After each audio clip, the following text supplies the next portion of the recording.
and Niners!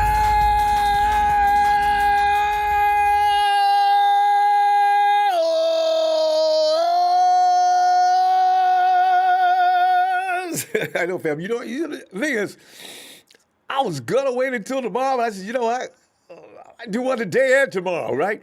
So, shockingly, yeah, I am back in your face at your place. The thing is, because Matt Mielko, man, busted me up. I was looking at, whoa, no.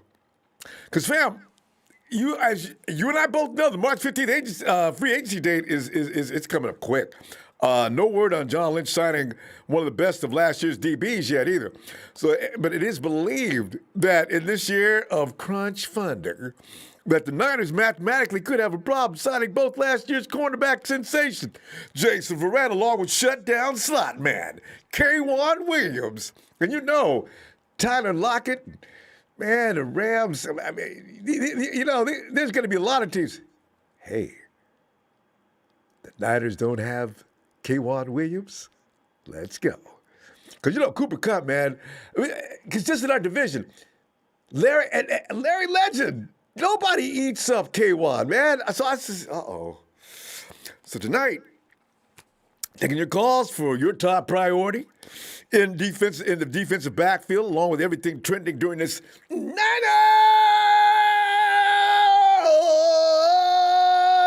2021 offseason.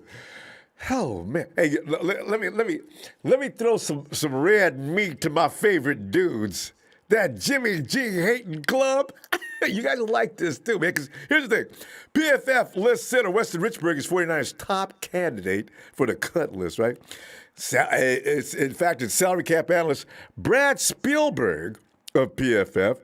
He went through the pain of picking each NFL team's top cut candidate for this offseason.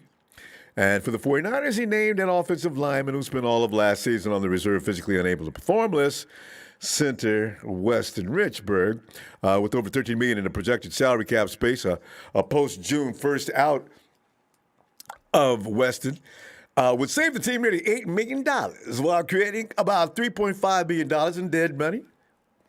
That's not bad. That's not bad. Spielberg did consider, though, wait for it.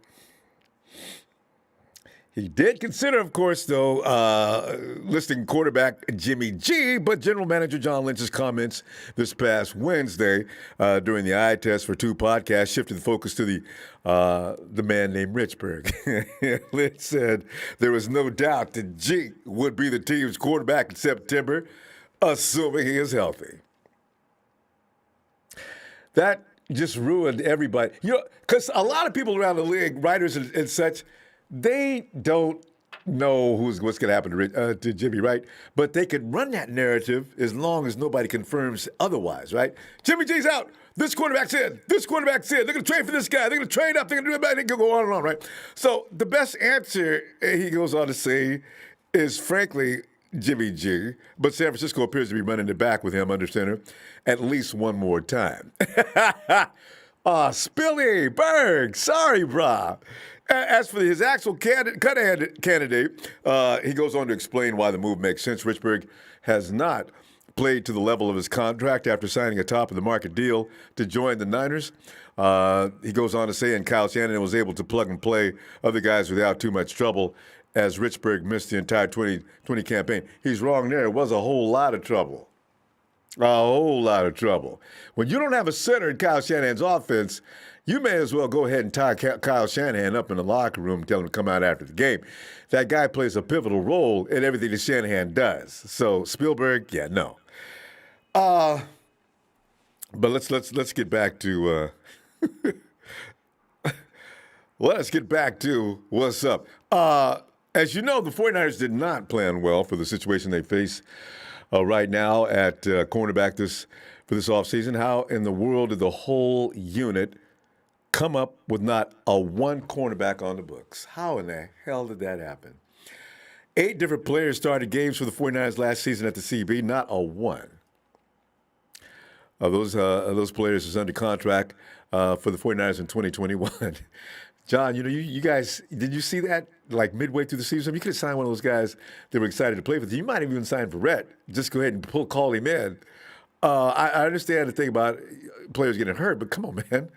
With the NFL's negotiating window set to open up on March 15th, the two players the 49ers have likely prioritized re-signing our cornerback Jason Verrett and nickelback K'Wan Williams.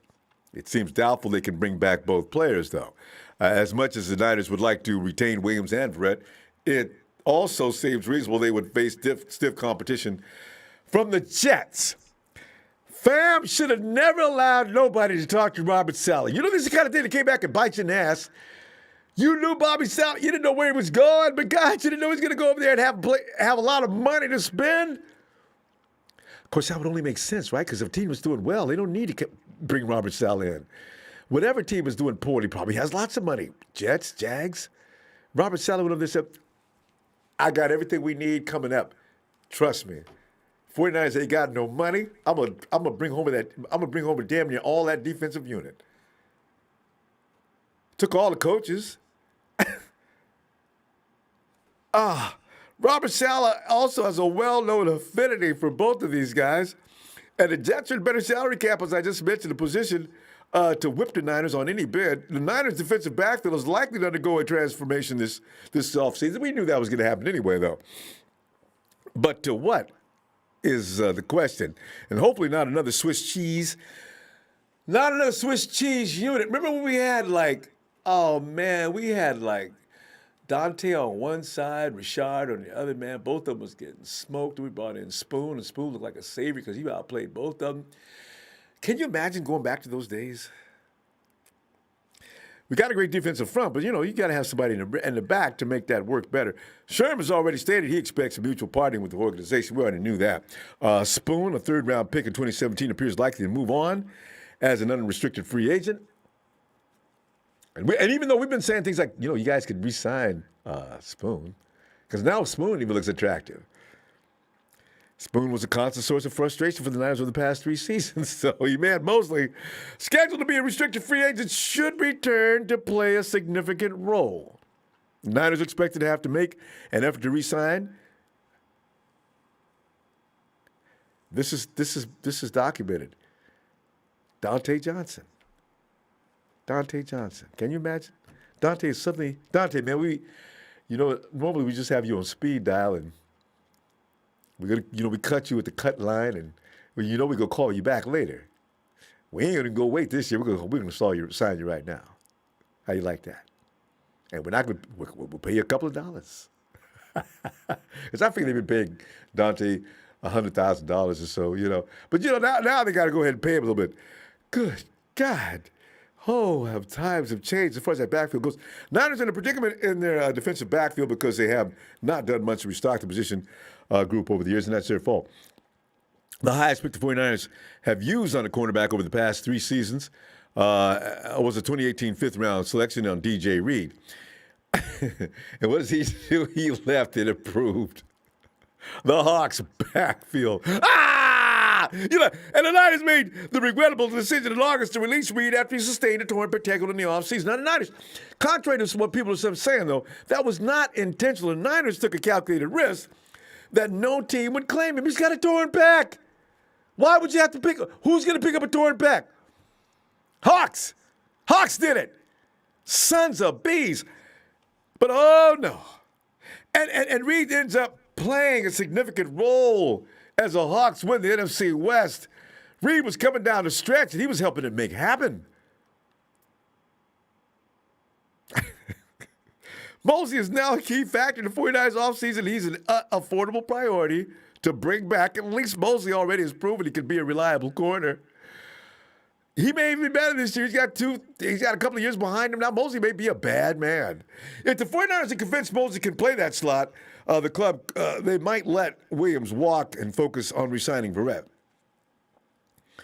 Then the Niners could use the number 12 overall pick on starting cornerbacks such as Virginia Tech's Caleb Farley, that 4.3 burning up the road speed, or Alabama's Patrick Surtain Jr. to deal with the likes of D-Hop, DK Metcalf, the double D's in NFC West. I know why everybody likes some double D's. Otherwise, the Niners could focus on bringing back Williams and pairing mostly on the outside with a high draft pick. Now, I like this. Verrett made $3 million over the past 2 seasons with the 49ers. After proving his worth in 2020, he figures to be in line for a sizable pay bump. But how much is too much? Could be he could command $4 million to $5 million annual or a short-term contract. Probably not. Robert Saleh will beat that in a heartbeat. Williams averaged approximately $2.4 million over the past 4 seasons with the 49ers. I didn't even know we had him that long. And you and I both know he's underpaid. K1, man, I'm got them mixed up. No, K1 has been. Yeah, K1 at $2.4 million, you know he's been underpaid. I said that last year. I said, K1 Williams, the slot is moot as long as he's out there. That's a serious the shark, man, I'm telling you, the price for either Williams or Verrett might not seem heavy, but the Jets' competition could drive up that price to a point where it could be unlikely the 49ers can manage to re-sign both these guys. Bring home Frankie. Fam, who you bringing back between the two? Now, I know it's going to go straight to Jimmy and his salary, but in the meantime, who you bringing back between the two? I love me some Jason Verrett. I really do, but no way in hell. All them good years the Shark has given us, am I not calling him into my office first with no hesitation? I'm going to say, K1, sit down, man. You know what? Man, what do you want, man? Because I'm going to tell you, man, you done did a job for us last few years, man. That $2.4 million, man, we was just getting away with you. Now, what I'm saying is we ain't got a whole lot of money, but you know what? I just assume you not leave. All right, you're the first cornerback I called. You're the first DB I called in, period. See, I've already given myself away. Now he can ask for anything he wants because I already showed my hand, right? I would, too. K1, man, I'll you know what? Caleb Farley, Patrick Surtain Jr., welcome to San Francisco. I would do it in a heartbeat. I ain't even gonna play with that. If my choice, Verrett walks, K1 lives, and can buy him a home in San Francisco. He ain't leaving. So, you know. Okay, Niner, man, ain't seen you in a long time. What up? Go Niners. Hey, thanks for the contribution, fam. Good to see you again. And Mario Perez. Hey, it's my daughter Zoe's birthday. Can you? You know I will. Let me go down through here first and get that. Britt, 125. Hey, Ryan, it's tough to choose, but I say KYL should be a priority, but I want to keep Brett as well. Agreed. Teron Lewis. Hey, Teron. Hey, Ronbo, my daughter turned 19 on Tuesday. It's birthday time. Yes, of course, Teron. Horatio Flores. Hey, imagine making a burner account to talk crap. By the way, yes, Eddie Ramirez and Antonio Rosales, they're just 2 butt cheeks that make 1 a-hole. I just found that out from Horatio. Antonio, I knew you were every bit as irritating as Eddie, but I didn't know you guys were one and the same. I knew somebody's going to run an investigation. Boy, next time you'll 2-cent butt. Okay. Anyway, Darren says, keep both and let Spoon walk. Yeah, you know, I mean, you don't even hesitate on that, if that's the choice. Okie 90 does say, got to sign Hyder, Rhodes, Verrett. Yeah, Rhodes. There's a, I don't know how much Rhodes would cost. Would he cost less than Verrett, though? Anyway, Freddie Gonzalez, S.A. Mi Ronbo from Tornillo, Texas. Hey, Freddie! Hey, mi amigo! Thanks, fam. Okay, you know what? Mario Perez says it's his daughter Zoe's birthday. You know what that means? You know, I don't let no children's birthdays go, you know, because I got to do that. You know, I'm just a suppressed singer anyway. You know what I'm saying? I don't know how much I appreciate getting these requests for birthday songs. I love it. Let me get ready for Zoe's birthday. Happy, happy, happy, happy Niners birthday to Zoe. Happy Niners birthday, Zoe. Happy Niners!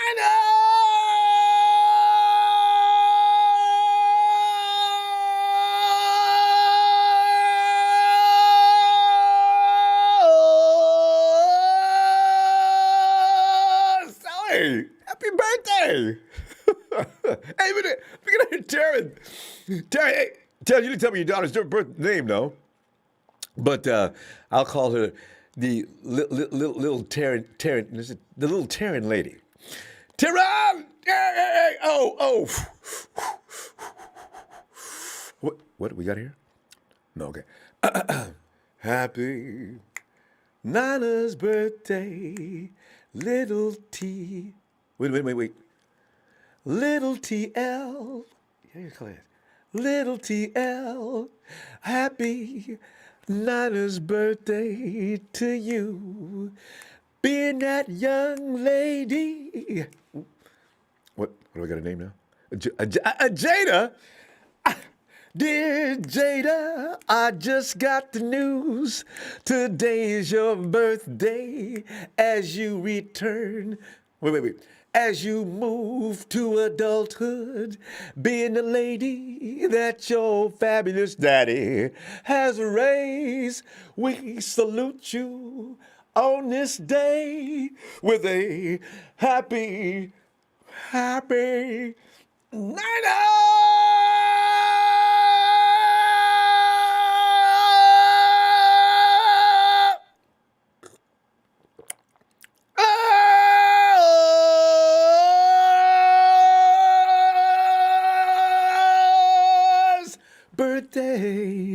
to you. Who else got a birthday? Well, I tell you what. Fam, let me go to the phone. Oh man, I tell you, man, I can't wait till March 15th and see what happens here. Area code is 618 Illinois. Hello. The T-Man is back. The T-Man is back. Wait a minute, who's the T-Man now? How many guys we got to start with the T? It's not Jack, although it sounds like him. You know, the... Wait, Tyler? Cult of personality. I should have known. Tyler, you changed your residence or something. Normally your name flashes up on the screen immediately when you call in. T? Yeah, I got a new phone. All right. Well, good to hear from you again. How you been doing? Yeah, it's been a while. I had a lot going on, so I haven't really had the... I don't know. All right. I'm sure I've had the time, but a lot going on, so it's been a little while. That's true. Yeah. Well, Tyler, it's off season, and we got issues to attend to. I'd love to hear your input on this. If you had to make a choice between K'Wan Williams and Jason Verrett, which direction would you go in? We're going JV all the way because, for one thing, I think, how old are they again? Like, I think, isn't K'Wan a little bit older? Or am I wrong on that? You know what? Chad, help me out. I don't know. Verrett's only 27, right? I'm not sure about K'Wan's birthday now that you mention it. Oh, give me 1 second. That's a good question, actually. K1 is 29. Okay. So he's got a 2 years and on. JV, the season JV had last year, I think he's the move. So yeah, he'd be a priority. Yeah, he looked really good. I mean, really good. Not just good, really good. What is it? He's an ex-Pro Bowler. So if he plays up to his potential, he'll look like that, right? So yeah. Yeah, exactly. So we got to get him back. I think those outside positions are a bit more, I would say, more important than the inside slot corner. Yeah. And I think I think slot corners are a little bit more interchangeable than on the outside. Because on the outside, you're dealing with guys like, every once in a while you're going to deal with a guy like Julio Jones and DeAndre Hopkins, guys like that. And I think JV shut down DeAndre Hopkins. He was shutting down all these big-name receivers. Yeah, you see that thing? Yeah, he did do a number on Hopkins. He has a little trouble with DK, But he does do well with Hopkins. In fact, very well. I forgot about that. That's true. Yeah, he shut down. Actually, I saw a stat. He shut down a bunch of the top receivers towards the end of the year. The stat said like in the final weeks or something, he shut down this receiver, that receiver. I forgot their names, but all year. Jason Verrett made it difficult, and that's why had we had Sherm last year, and both of them were playing together, or had we had Jason Verrett in the Super Bowl, yeah, you know. And I'm going to be honest with you. When Bosa went down, I think we all knew in the back of our minds, okay, we were in trouble. That's it. That's it right there. Yeah. But you know, we weren't in a position to get him last year, but looking back on it, man, that Herbert kid, man, watching him play. Oh, the quarterback so for you're doing with the quarterback for the Chargers? Yeah. Yeah, because it's funny because I was watching him his college tape or whatever, and I was watching a video on this guy break down how he won't work in the NFL because he does this, that. They say his footwork wasn't good or whatever. And then he got to the NFL, and then he started going off, and I became his biggest fan. So but here's the thing: I love Jimmy, but the injuries are really stacking up, and I hope he succeeds next year. He's our quarterback. I root for him. He's my guy. But if he gets hurt one more time, we got to move on. Yeah, he can't continue to get hurt because that would mean playing games with this. Yeah. And then he becomes Sam Bradford. We can't have that for sure. And I have to agree with that. Exactly. Bradford was good. He was good, but the problem was he kept getting injured. True. He was actually a pretty good quarterback if we're being realistic about it. But wasn't he Heisman winner that year? Then he got drafted? Yeah. I'm talking about, even in the NFL, he's pretty good. He had that year with Minnesota. He was really good. The problem is he got drafted by the St. Louis Rams at the time. And I'm telling you, I'm about 45 minutes away from St. Louis.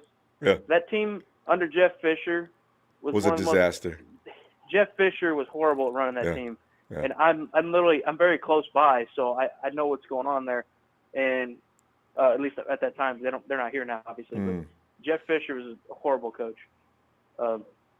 So Bradford was actually pretty good. I think Garoppolo is very similar, but I think he's more talented, and I think that he's a little bit more inclined to take us to a Super Bowl than Bradford would have been. So we just need him on the field because, something I don't like is that, and we always talk about his ability to throw the deep ball. He can throw the deep ball, but there was this play against the Patriots when we played them last year. Deep ball he tried to throw to Ayuk. He got picked off. It was double coverage, but Ayuk had a step on those guys. All he had to do was put it a little further down the field, and it would have been a touchdown. And I'm like, those are passes. If we had a guy like Herbert, we would have had a touchdown right there. Yeah. But I wonder though, how often does Kyle work on that? It looks like because Jimmy's arm strength is not. He can get the ball downfield. I always wonder when they miss like that. Is that about not working on that and all of a sudden dialing that play up, or does it work in practice? What makes them think they can even run that play if they can't do it? I do think that after a while you get used to your receiver. Ayuk's a rookie, which has been the case every year with Jimmy and his receivers. Ayuk was unbelievable. He was good. But seriously, he was impressive. He's got to be dynamic. Ayuk, his first year, watch him. Yeah. He didn't even play. He played 12 games. If he had played the whole season, I think he would have had over 1,000 yards, if I'm not mistaken. Yeah, and I think Jimmy would have stayed in there all season would have been the case as well, regardless of whether it had been long shots or not. But I think that time is going to get down. Tyler, we ran out of time already. It just seems like we just got up, huh? we got to go because we came in late tonight. It's been a while. Yeah. Hey, go ahead. I may be back tomorrow. Actually, I'm thinking that possibly. Yeah, I'm off see tomorrow, you so I might call in tomorrow too. All right. Good. Are you working or are you in? What are you doing? You're not in school? Yeah. Okay. I have a job right now. I'm also doing school, but okay. All right.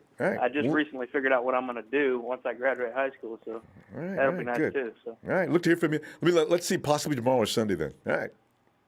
Yes, sir. I'll be in here tomorrow if you have a show. So. All right. Looking forward. All right. Night, Niner Empire, Niner for life. Yeah. Forever faithful. Bang, bang, Niner gang. Win, lose, or tie, Niner till I die. Forever faithful. Love you, Ronbo. Enjoy the boat show, y'all. Miss you, bro. All right. Talk to you later. Yes, sir. Hey, Nigel. What's up, Ronbo? How's it going, man? Nigel going scary, man, because we need both Verrett and K1. Verrett's already shown that he could get it done. And this is just speculation. No telling what the 49ers are going to do. They're probably thinking the same thing. We get into a bidding war with Robert Saleh, who loves both these guys. We got a problem. But that's neither here nor there. But if you had to pick between the two of them, what are you going to do? Probably going with Verrett because I think he's just a little bit better. But it'd be a hard choice though, man, because Williams been on the team for a little bit. He's been a 49er for a little bit longer, and he's actually done fairly well for what he's been asked to do. Williams, but I think Verrett just has, he's a starter, and he can take the best receiver out there and shut some of these guys down. So I'd take Verrett, honestly. Yeah. So I don't know. But, yeah. Do you think Mosley can play the slot? When he played the slot, well, he had a bad hamstring last year when he was trying. I worry about his quick twitch ability to play. Mosley's good. I just don't know. Is he going to be able to do what K1's done for the 49ers in the slot? Because there's just some mean slot dudes around the league. And they'd come in and like every third or fourth quarter say, hey, where's Lockett? Oh, we got K1. Yeah. Wait, Cooper Kupp. Wait, Cooper's got one catch today. And then D-Hop. I forgot about that. Somebody said, no, not D-Hop. That was Red on D-Hop because he plays on the south side. That was good, yeah. But you just don't have. No slot cover burns the 49ers up as long as K1's patrolling, man. It's like he's the worst cop out there. So I said, wow, man. I do think that Mosley might actually be a little bit better in the slot because last year he played quite a bit for us all the way into the Super Bowl. There was times where I'm like, it seemed like he would give up a big play every once in a while, and that's what I was like, oh man. But he was taking on, the number one receivers at the time too. So I don't think he's quite that good to be putting them out there on the edge by himself and on island and stuff. But he might be a little bit better. He's good man coverage though. He's not bad. Yeah. In that case, you're right. You need to be pretty good with the man coverage. He can do that. I just wonder if he can adjust and be as effective as he is on the outside. Well, we might find out. Yeah. So.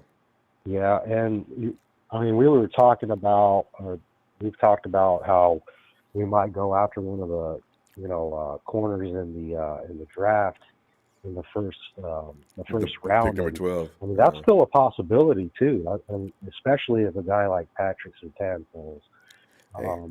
Especially when you got nobody signed. Yeah, you pretty much. You know what? Sure. And we're thinking about everything else. And 49ers go to the trenches every year. You know what? We need to wrap yourself around the fact 49ers damn near have to get a cornerback first. Yeah, almost. That's almost a necessity. I personally wouldn't want to see that because I think we got to go after the offensive line. But if Patrick Surtain is there, man, for whatever reason falls to us, oh man, I think you have to pick him. I think he's the best defensive back in the draft, and I think for our needs, you would have to get a guy like that. There's also another junior in the draft, I think, Asante Samuel, and he's not quite as touted as all these other guys, but I was watching some highlights, and I know that's probably not the best thing to judge a player on, but the kid has some great instincts, man. He really plays like his dad. He's not really the biggest, the fastest, but his just the way he plays, you can tell he's just a playmaker. And that's somebody that we might be able to look at later in the draft. But I don't know. I think as far as your headline here, yeah, definitely Verrett. He would have to be the guy to bring back, no doubt. Yeah. I think he's going to cost a little bit more though than Williams. So I don't know. That might also be a factor in what we do. Yeah, because we're talking about a guy with a pedigree, so Verrett would have to definitely command a little more at least. So yeah, that could factor in. Man. Yeah. Well, man, Rombo, I was watching your last show. Sorry, I didn't watch the last couple of shows. I was kind of busy, but not live anyway. But I kind of streamed. That's okay. I was streaming your last video earlier today, and man, I felt so bad for you. They were coming at you all night, man. Hey, you know what? They were coming at you with that taking Jimmy G hate, receipts. man. Don't worry, I'm cool. I can take care of myself. I'm taking receipts. All of them go next year. Jimmy rolls out. We go 9-0. I'm saying, where y'all at now, huh? Y'all like Jimmy now, don't you? I can't wait because I already know it's coming. I can actually see this coming. So yeah, I'm cool. Now I did want to say though, I'm one of those guys that's on the fence. You know what I'm saying? Like I think the only thing that worries me about Jimmy, like everybody else, is getting hurt. The injury history. Yeah. But I do believe that he can help us go to the Super Bowl. I think he can win the Super Bowl, man. He was within a quarter of it. Nigel, it's all about experience and time. Jimmy's had one good year playing football. I need to see him again. I don't know why everybody's not curious. I need to see him healthy one more time. If he can get through the whole season next year and he does get the Super Bowl, I would bet on that. He wins that one because he learned a lot, like the rest of the team, about playoffs. They're ready. Anyway, Nigel, we got to go, and I shall see you tomorrow, maybe, and if not, for sure on Sunday. All right? Cool. All right, man. We'll talk to you later. Thanks for taking my call. Man. You know, appreciate you. Bye. Night. Yes, sir. And Jordan Jones says, me and my big bro Michael watching live from Amarillo. Hey, it's just Amarillo. Sup? Thanks, Jordan. Michael Marlowe Jr. says, is Michael Marlowe your brother? Michael Marlowe, watching from Amarillo with my little bro. Go Niners and happy birthday to our big sister, Letitia. Tish in the Bay. It's her birthday today? Let's do Tish. Boy, people gonna start saying, please don't ask Ronbo to sing happy birthday. Happy Hey, Mike, is Tish a 49er fan? I don't want to make her mad. We're going to make her mad anyway. Happy Niners birthday to Tish. Happy Niners birthday, dear Tish. Happy Niners.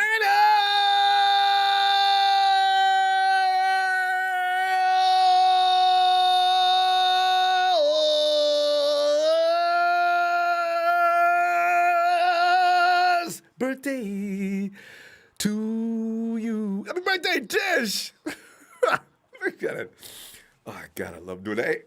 Hey, we got. Is it KC? What's shaking, Ronbo? How you doing? I'm in concert tonight, bro.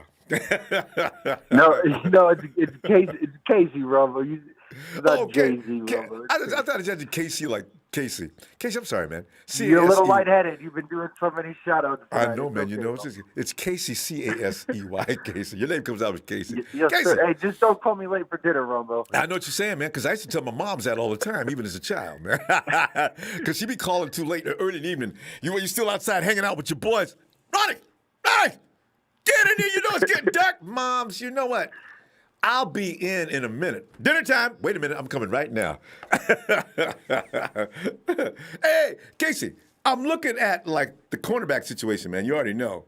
We ain't got nobody inked at the CB, right? So the 49ers got to go down through the list of people they got and figure out who's staying, who's not. Somebody, like K'Wan Williams, it's been rumored, or not rumored, Matt Mielko, since he's got inside. Matt's thinking, man, 49ers may not be able to sign both K'Wan Williams and J.V. But if you had to make a choice between the two, what are you going to do? I'm not sure, Ronbo. Are they staying in the 4-3? I imagine so. Pretty sure they are. You think, because they haven't said anything otherwise. D'Amico, isn't he? Yeah, they're probably. I would guess they are. Yeah. Well, I hope they keep Verrett. He could definitely, take over. Sherman's mantle here. Sherman did pretty well here. Yeah. I'm sure he's learned a lot. You know, I mean, the way Sherman takes over like one side of the field is pretty amazing. But I don't know. I need to look at free agents. Yeah, you know what though? All of them are going to be about the same price if they're any good. And one thing there hasn't really been a number one cornerback in the league for a while, right? Like there hasn't been like a like the guy they call the Island guy. Yeah, no.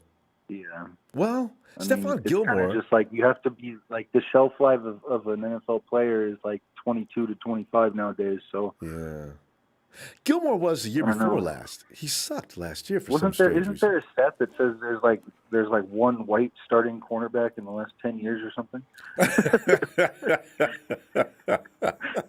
There's something funny about that because same thing with wide receivers. For some reason, that's a position that belongs to only the darker complexion guys. But I used to make jokes about that all the time. I just want a secondary that can hit like the Harbaugh era. You know, I mean, I want to solidify the free safety and strong safety back there. I don't have to worry about those guys anymore.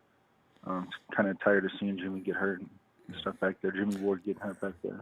Yeah, he's been actually the last couple of years. The reason I called tonight is because these reporters kind of keep their jobs and they say all this crazy stuff to get your attention. Well, one of them worked, Ronbo.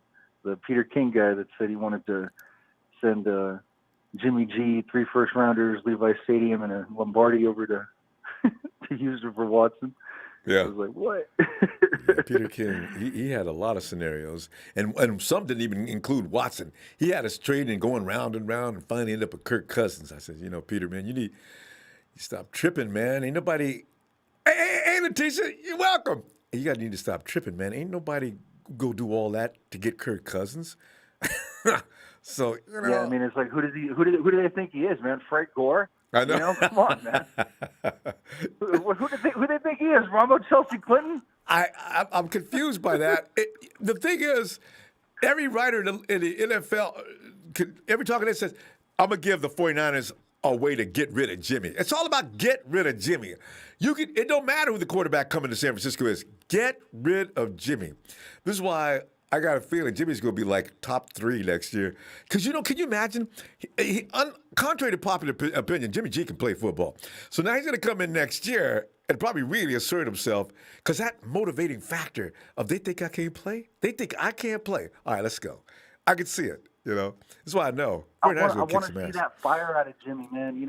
From right when he got his contract, I knew he's got to ball out, and yeah, man, people forget that he just, after the ACL, he tore his ACL. He went to the Super Bowl the next year. Give the guy a break, man. What do you got? You guys are, come on, man. It'll be okay. I mean, their schedule was just so mean to him last year. Those 2 games in New York. I want to see another year of Jimmy. I mean, he's 28, right? 29, 28. Yeah, he but that Peter King article did mention that if Jimmy went to Houston, it would be to reunite with Nick Caserio. And if they do think about trading Jimmy like next year or 2 years from now, going to Houston, I guess, would make sense for him. Or Belichick. Yeah. So Yeah. No, Jimmy, he'll be fine. Provided, of course, that he doesn't hit that gear that I really anticipate him hitting next year. Because, like I said, no matter how good you are, everybody struggles with Kyle Shanahan to start. And then after that, for some reason, something clicks in. Also, we got a bunch of guys together that have been with Kyle Shanahan now for 2 years. I have faith in Debo and Ayuk after having as much time as they've had with Kyle. They should know what their routes should look like. They should know the timing should get better. A lot of things should improve. George Kittle's already on that page. He'll be fine. So you got 3 solid receivers. Them together could be. Yeah.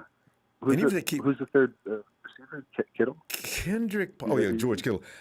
Kendrick Kendrick. for all Kendrick his. He's good. Yeah, he knows the system. Yeah, he knows now how to do this. So he needs to get. They need to find out how to use him right. Yeah.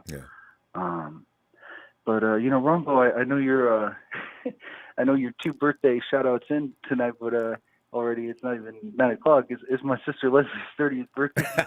You say her name is Leslie? Yeah. I got no problem with that. Step back out the way. Let me get into this. And I'm ready. Oh, Leslie. What is it? I don't even need to do no cardio later on. Happy Nina's birthday, Leslie. Happy Nina's birthday, Leslie. Happy. Back up. Here it comes. And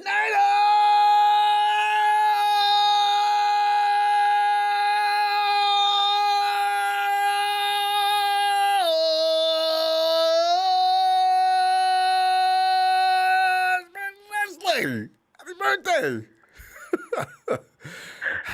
Bless you, Ronbo. Have a good night. Man, this is so much fun, Casey. Thanks for giving me that chance. You know what I'm saying? I'll be back tomorrow, maybe, but for sure on Sunday. All right, Ronbo, fam. watch yourself, man. Have a good night, man. You Take too. it easy, Ronbo. Thanks. No problem. Joel Aguilar. Hey, Ronbo, I'm a huge fan. Thanks for all that you do for the Empire. One request: can you put Steve Young up on there next to the GOAT? You want me? Okay. Listen. Let me tell the truth about that. Jimmy is mainly up there because it's hard to find. Do you know how hard it is to find Joe? It was really tough. Since the fatheads are really hard to find of vintage players or guys from way back. Okay, now Jimmy equals golf. Both lost the Super Bowl. Okay, Niner, come on, man. He almost won. Golf wasn't even in it.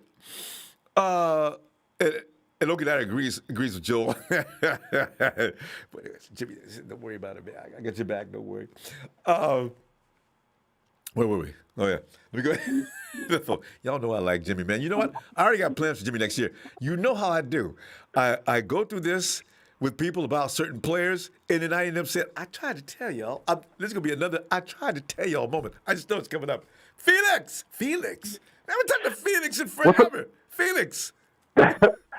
What's up, man? A lot has changed. I'm out here on the West Coast now. I live outside of Los Angeles, so. Hey, that's right. Felix, you're from the East Coast, and now you live near L.A.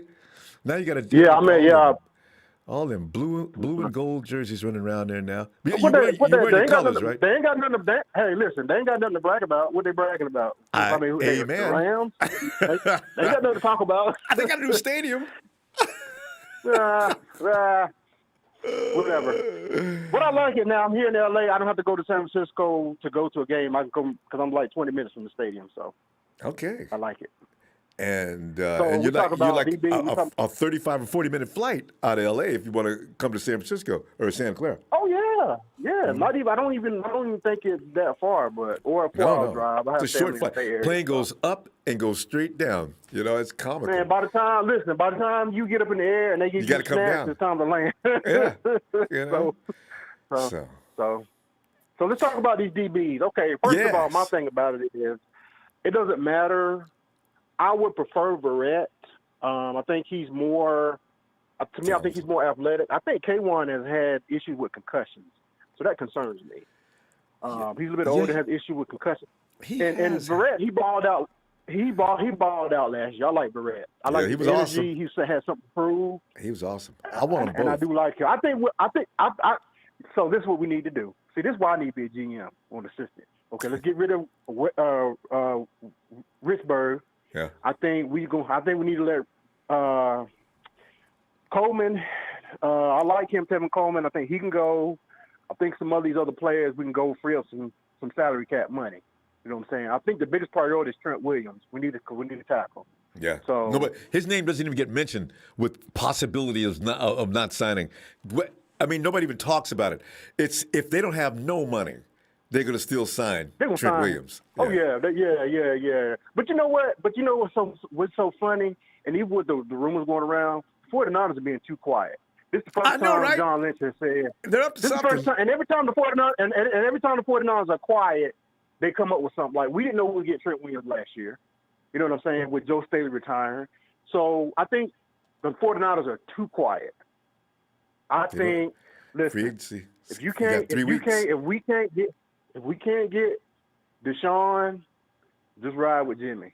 That's the only quarterback I would want unless we get like a quarterback falls in the draft. And to me, it seems like that Justin Fields his stock is dropping. To me, that's what so I feel like if he's available, I think that we should get him because the league is changing with the dual threat quarterback.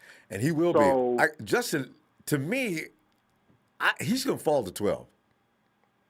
That's Yeah, you know what? he is. And that's why a lot of fans are going to get mad as hell. But you know what?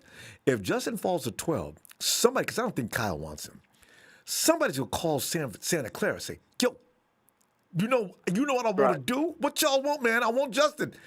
Okay. Well, tell you what, we'll trade places and give me a third-round pick. It's all yours. They'll do it. Listen, this is my Second trade pick, proposal. maybe second yard. And you can get mad. Trade proposal for Watson. This is what I'm gonna give you. Yeah. I'm gonna give you a first-round pick this year, first-round pick next year, the year after, and don't hang up on me. They can have Bosa. You know, that's my proposal because I feel like in the draft that deep was pass rushers. You know what though? They're gonna want Fred. But they can't have Fred because Fred is our captain. They can't have the captain. Nick's gonna be a captain next year if he comes back. They can't. They're not. You know, would you take Nick? Because you don't know. He just came off that injury. I'm gonna want the 49ers' best player on defense. I don't need any offensive talent. I'll take your best. Fred would be the chip.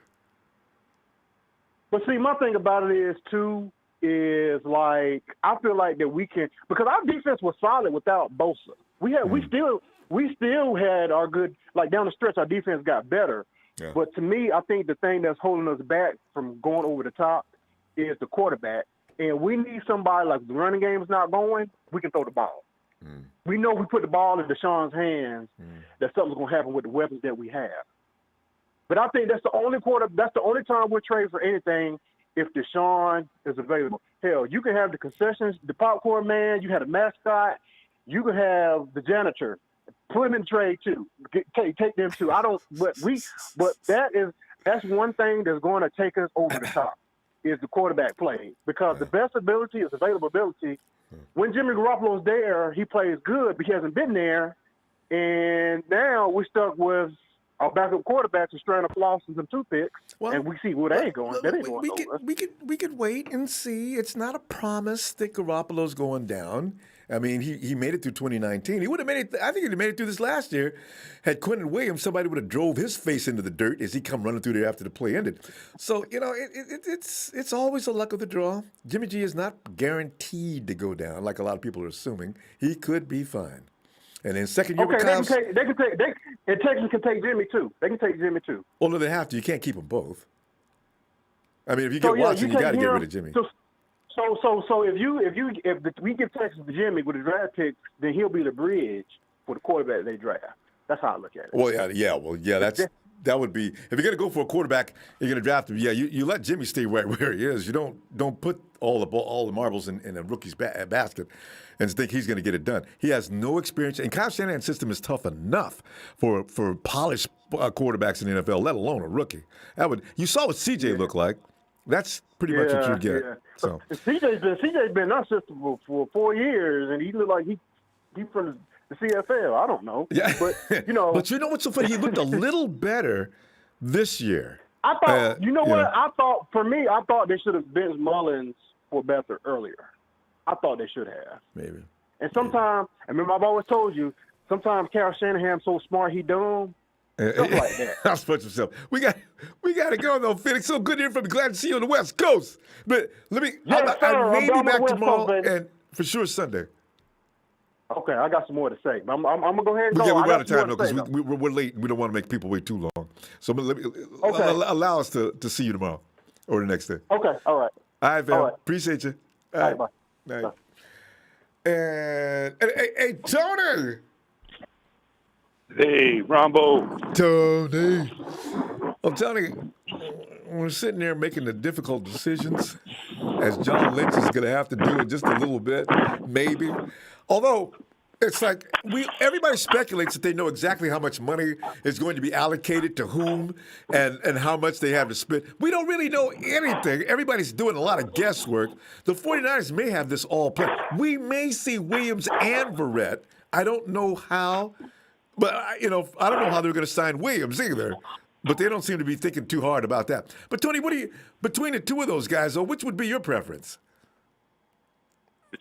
between Williams and Verrett? I want them both. Yeah, well, same here.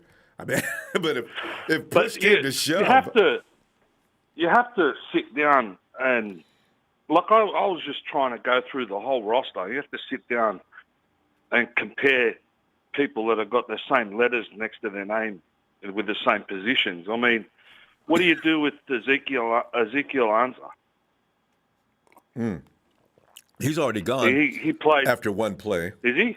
Yeah, remember he came in one play and tore his arm that's up. right. He had a torn pec or something like that. So Ziggy got paid $1 million for that. I don't know what kind of deal you get. You come out there, you make one play. God, what's wrong? My arm. Hey, Ziggy. Whoa.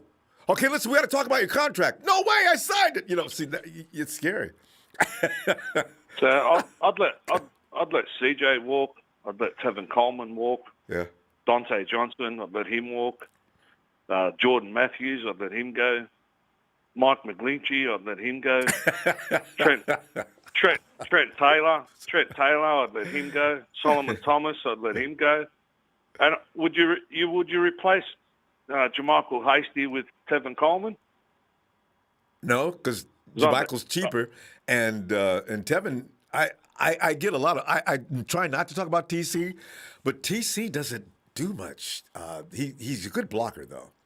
Well, I don't know if Hasty's that good at that. He's a running back. I mean, you let him go, free up some more money. Yeah. And then you got, I don't know, I was looking, you got Tom Compton. What do you do with Ross Dwelly? You know what, I don't know. Tony, Ross he's kind of a serviceable, steady guy. Tom Compton, I wouldn't hesitate to tell him goodbye. But Dwelly, okay. I think I'd have to keep him. Yeah. D Ford. You just got rid of a lot of guys. See, this is what I'm thinking the 49ers are doing, too. All those guys you mentioned are definitely excusable. Ben Garland, do you keep him? Kevin Givens, do you keep him? God, those two guys, I do, Tony. I keep Garland because Garland knows the offense, and at center position, you really need a guy who's well-versed in that center position. Givens shows flashes of being – DJ Jones may not be back because he's a free agent. If I have to let Jones go, I kind of lean on Givens. He is tough. Deion Jordan, Justin School, Catavia Street, Trent Taylor. You don't have to keep them all, though. You're right. Laken Tomlinson. Laken.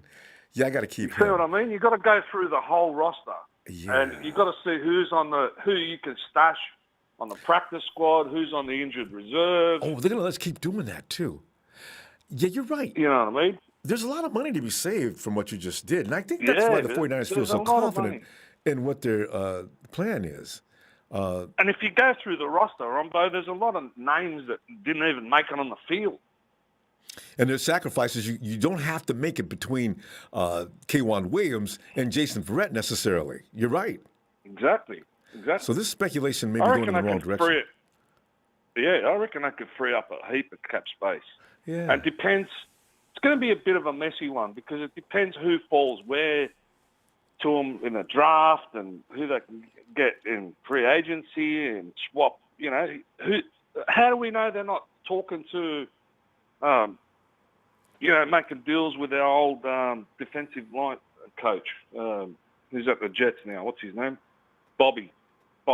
Oh, Bob Saleh, yeah. There's a million and one things they can do, you know? Mm-hmm. But it's very, very hard. It's going to be very hard to pick, and there's going to be a lot of good players trying to get signed. And also, I was thinking, can they get away with backloading contracts? Like, we'll give you $1 million this year. Oh, they're going to be doing that right and left. And players need to understand that you're not going to do a lot better. Most teams are cash strapped. So backloading the contract is the only route you can take. Yeah, so then worry about the cap next year. And it's going to expand next year too. So yeah, so they're going to have to plan it. It's going to be a messy one. I mean, you're going to have to sit down, dot the I's and T's. And Tony, we're going to see. But if you go through, Like I said, if you go through the whole roster, you'll see names there. Yeah, get rid of him, get rid of him, get rid of him, get rid of him. I thought about that earlier. I don't know how many of those players are already. What are we paying those people already? If their salary doesn't add up to a pile of beans, it's the only thing that worries me. So you got to, like you're saying though, you got to throw a lot of them out. We got 11. Well, we got 10, 11 picks. If 6 of those kids are day one ready, well, we're cooking with oil, Tony. And I mean, you've seen John Lynch in a podcast said we've got to strengthen the O line. We've got to beef that up. Yeah, that's you know. I mean, that's what he said.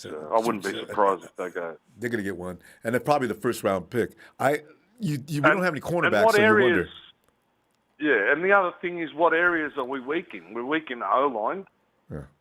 And cornerback. we've got the picks with cornerback, and that's about it. Our D line's solid. Yeah, plenty of guys. We got to get rid of some of those guys. There's not very many areas that we're weak in. It's a very small area. You know what I mean? I do so know, I Tony. think they can look after it. Yeah. But it'll be interesting to see what they come up with. Hey, Tony, we're going to go. Production doesn't like for me to finish sentences, so we're gonna, let me see it. Let me see it Friday. Let me see it tomorrow or Sunday, okay? All right, fam. All right, Appreciate you, Tony. Have a good night. Thanks, mate. Thank you. Bye. And Jordan Jones says that was the best birthday gift we could have gave. We coordinated it so that Tish heard you live. She's our family now. Tish just wrote me a note and she said thanks. So yeah, I'm glad you guys enjoyed that. That was, my singing is questionable at best. You guys are too sweet. Hey, Jesus. What's up? Hey, Jesus, man. It's like, we're going to hear this a lot between now and March 15th as to who's staying and who's going and the choices are made. And the media's going to put out there, they're going to put these comparisons on us right and left. We're going to hear all kind of comparisons soon, Ross Strelly versus Givens and blah, blah, blah. It's going to go on and on. But tonight, it's already gotten started. Go ahead and say hello to your boys and then tell me who you got in mind between K1 and Verrett. Which direction do you take? All right, good. I got you, Ronbo. Right. I'd like to give a shout-out to my brother Eddie E., Josh One, Chad Garrison, J-Tan, J-Run, Big Heek, Andrew Martinez, Chris Hansen, Tommy H., and Gerardo Flores. And shout out to Rumble Sports and shout out to 49er Empire out there. Hey, thanks, man. Oh, by the way, Jesus, you heard about Antonio and Eddie Ramirez, right? They're both the same guy. Nah. Yeah, they're both the same guy. Who? Horatio did some investigation. They're both the same guy. Antonio Rosales and Eddie Martinez. Or Eddie's last name is he Martinez? Eddie Martinez. The Ram / Kansas City Chiefs fan. Eddie Ramirez. Oh, Eddie for Ramirez. It's Eddie Ramirez, right? Yeah. You know what I mean? Y'all out here ghosting. Yeah. Anyway. Y'all out here trying to be undercover mode one time. Yeah, well, see, we Horatio did an investigation and found his burner account. He's one and the same. They're both Antonio and Eddie are both the same guy. Hey, but you know what? You guys see them. You see either one of those guys. Treat them both the same. It's the same guy. But go ahead, fam. Give me what do you got going on with the cornerbacks? Yo, real quick, man, I forgot someone. Shout out to for Kobe, but I want to keep Kawan Williams. I'm with you on this one. If I could choose one or the other, I feel like Kawan Williams is the guy to go. He's the best nickel corner in the game. I think so. I really do. He's got to be. Nobody shuts that off like he does. I hope that he could just stay healthy, But the man, he does get hurt every year, but he plays aggressive. He comes back though. He goes out, but he comes back. But like Jason Verrett, don't get me wrong. Jason Verrett, he got burned, in 2019 against Juju Smith-Schuster, and he ended up getting hurt. And last year he comes back and he starts picking back up where he left off, and he played phenomenal. Don't get me wrong. I'm not going to sit here and say nothing bad about Jason Verrett. Last year. But Jason Verrett doesn't deserve like so many. He doesn't deserve so much money so super fast. I feel like he got to like earn it one more year. Like, hey, should we give this guy big money, or should we like let this guy go and just try to go corner in the draft? You know.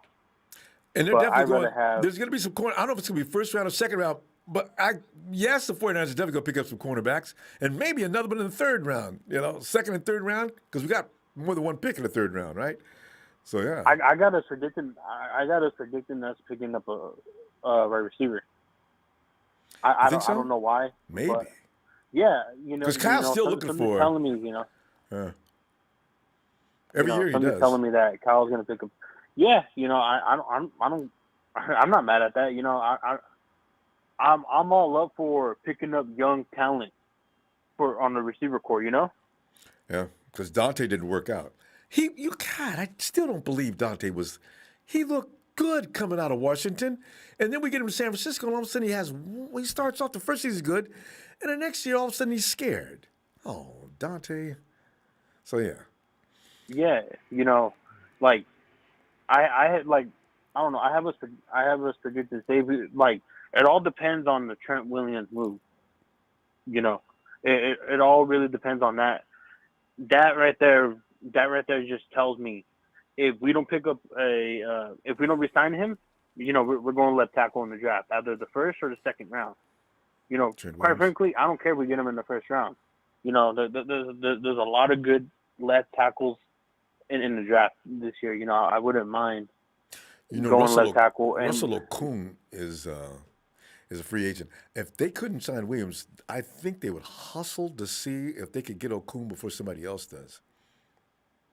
Because he's but is that just going to be a 1-year rental though? Will that maybe just be a 1-year until we got more money next year. I don't like that. Yeah, I don't you're like right. that, man. You go and you draft that you draft that kid though, and you let Russ teach him for 1 year. Then how about that? Right. Hey, I'm all up for it. Either him learn off of Russell Okung, or we just start off young. You know what I'm saying? Like, hey, I wouldn't mind us going younger on offensive line. You need this league is getting younger and younger. You can't keep having old veteran talent on the line. Yeah, because Wirfs proved. I mean, who thought Wirfs was going to come in and win a Super Bowl, protecting Tom Brady? Mm-hmm. That was pretty amazing. Right. You get those kind of guys on occasion. It's kind of scary with offensive linemen because they take the longest to develop, it seems. But yeah, except unless they're like prodigies, like the guy that Indianapolis picked up the year before, McGlinchey's, 2 years before, McGlinchey's teammate wore, like you're saying, like Wirfs. But there's not a lot of those guys.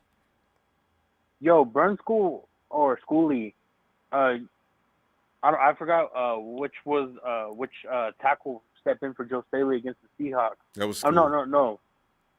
No, it was Schooley. Brunskill. Yeah, School. Yeah, Brunskill was on the other side. I feel like he should have been on the left side.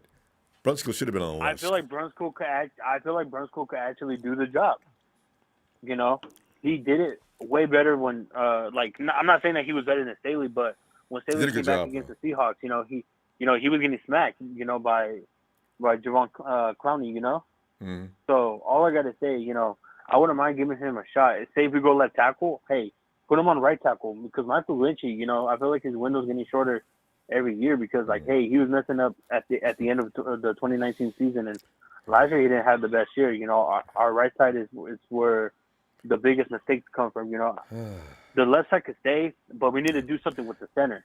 I'm with you on the whole Alex Mack thing. Oh, God, I hope they can pull that off. But, hey, since we got to go, though, fam, can we see you tomorrow or Sunday? We'll see what happens here. Hey, my brother. Hey, whenever you're on, my brother, I'll try to make an appearance. Yeah, I noticed you patrolling that chat, but I love it, man. Right. Oh, yeah, you know what I'm saying? They can't let my homeboy out here. All right, thanks, brother. Fam. You have a blessed night. Thank you for letting me on, dog. And shout out to Niners. Appreciate you. Night, fam. Hey, John.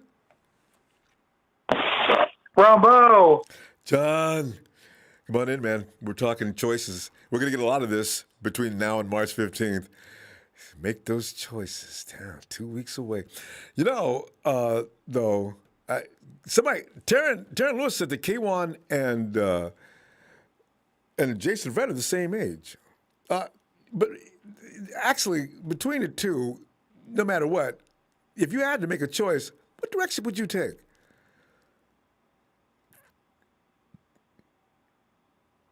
What's up, Ronbo? John, can you hear me? Yeah, I hear you. Okay. Did you hear me? As I just mentioned. Yeah, I was having some trouble hearing you. Okay.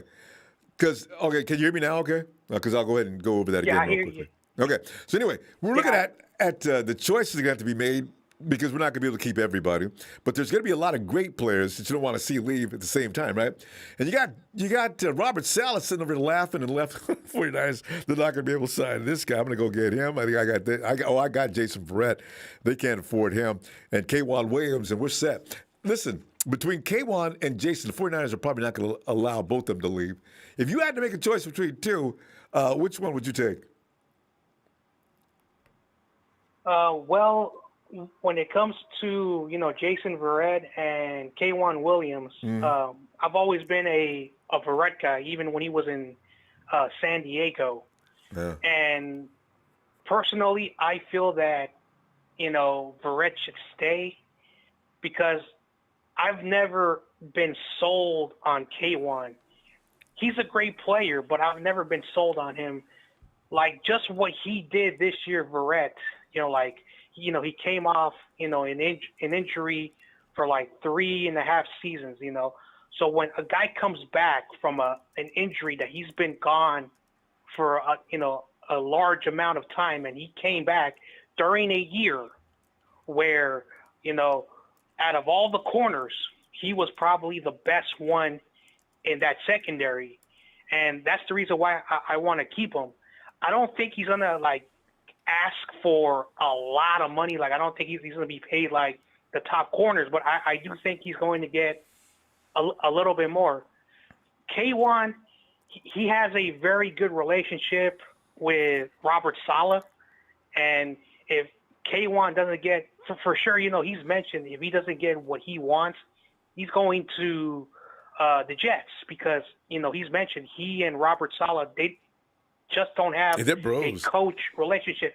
Yes, yeah. They're like, yeah. So for me, I would take the player that wants to be here. And if K'Wan doesn't want to be here because he wants to get paid, more money, we got to pay other players too. And play for the Jets. Can you imagine that, though? If I'm K'Wan and I know I'm on the team that will contend for sure if I'm there, why would I don't know. I'll see what the 49ers do. We could be wrong. Matt Mayoko could be wrong. Maybe there is no choice. 49ers probably have some kind of thing in place because you heard Tony just go down through the list and get rid of a bunch of people, right? That's what John Lynch is doing too. I got a feeling. But go ahead. Yeah, and John Lynch has to make these tough decisions. Like I've been saying this, when the season ended, after week 17, who wants to be here? And we saw Robert Saleh leave. Basically, exactly when the season ended, he started interviewing for jobs. Immediately. He wanted to be a coach. And then after he got hired, he started reaching out to players from the Niners. So it really shows you. It really shows you when God. I know it really shows you that I knew Robert Saleh, had a little bit of a bad side, in him because, the 4 years, he was our coach.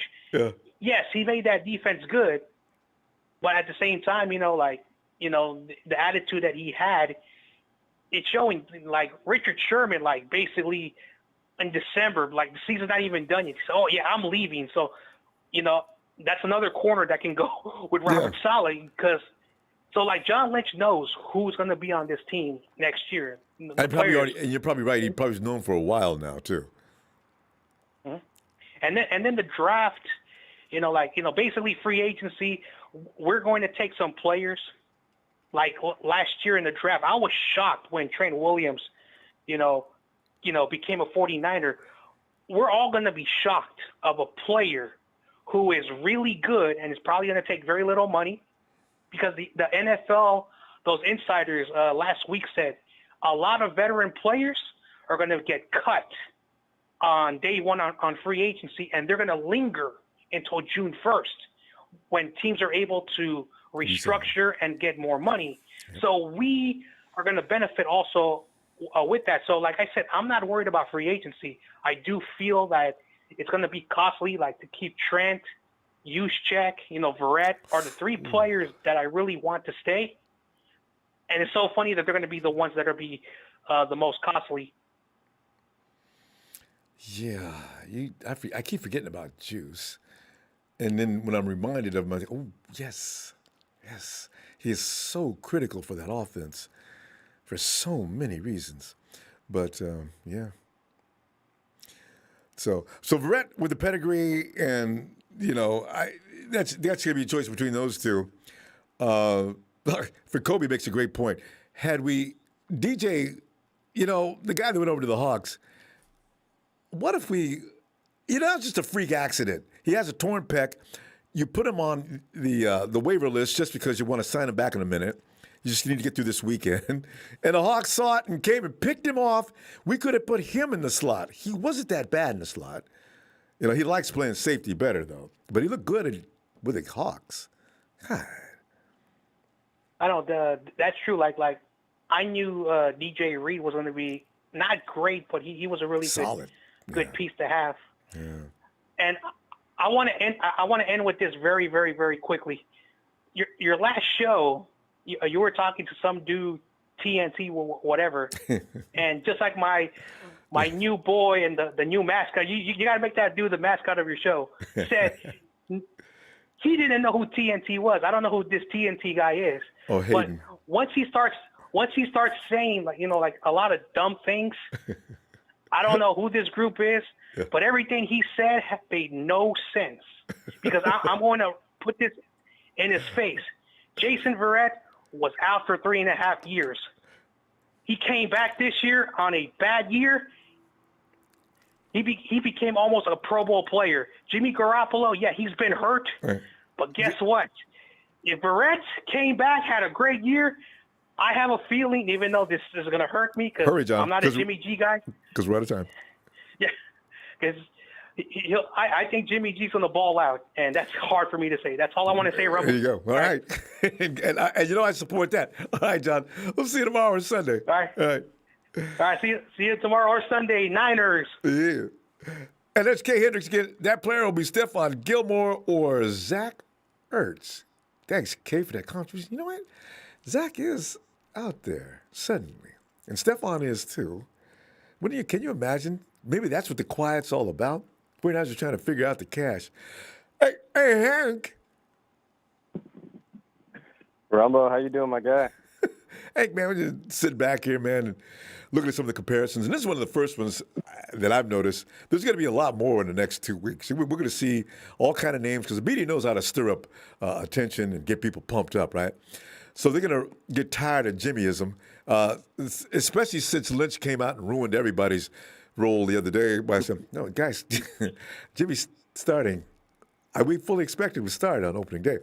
And that's the third time he's done that. So I figure everybody probably might believe it now. So they're going to come up with these other scenarios. And now it's believed that the 49ers are not going to be able to keep both, Jason Verrett and K'Wan Williams. If you had to make that choice, which one would you let say goodbye?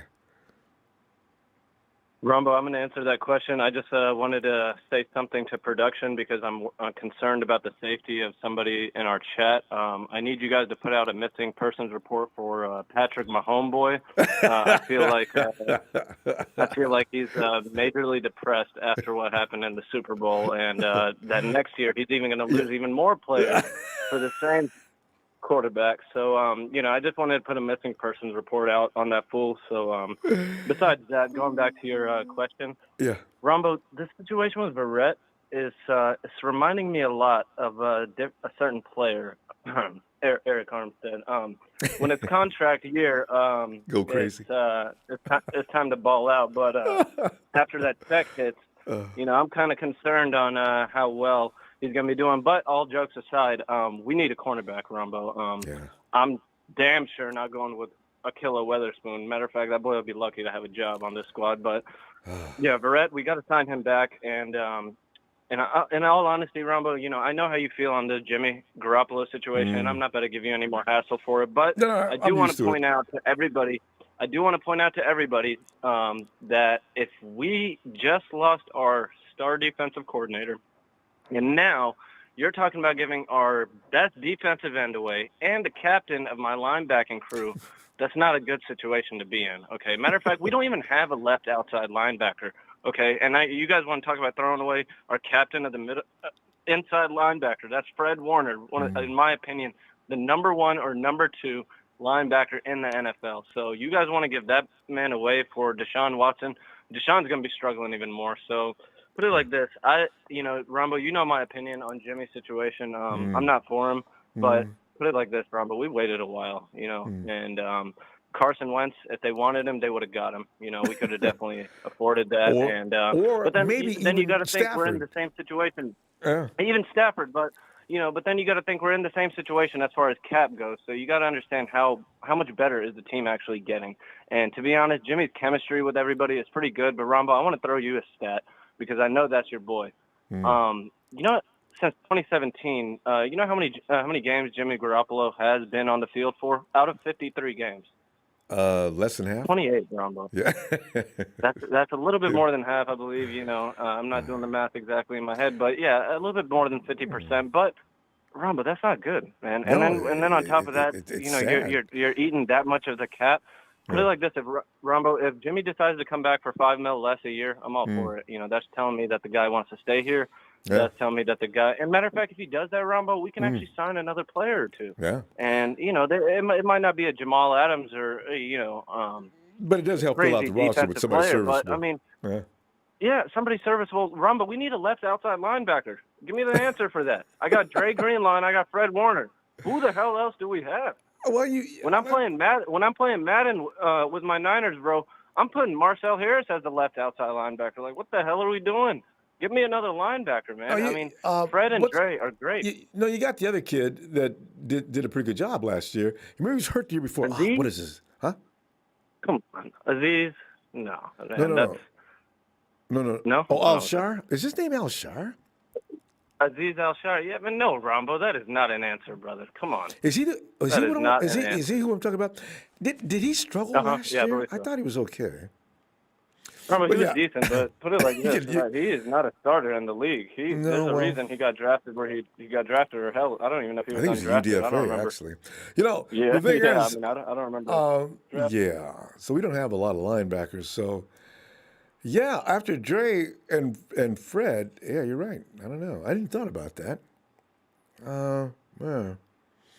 Yeah, linebacking crew, man, we're short, Ronbo, and we got to do something about that. And not to mention that, if we don't sign Verrett, we're looking for 2 cornerbacks now. So, I mean, so you don't want to deplete one department and still have 2 departments depleted.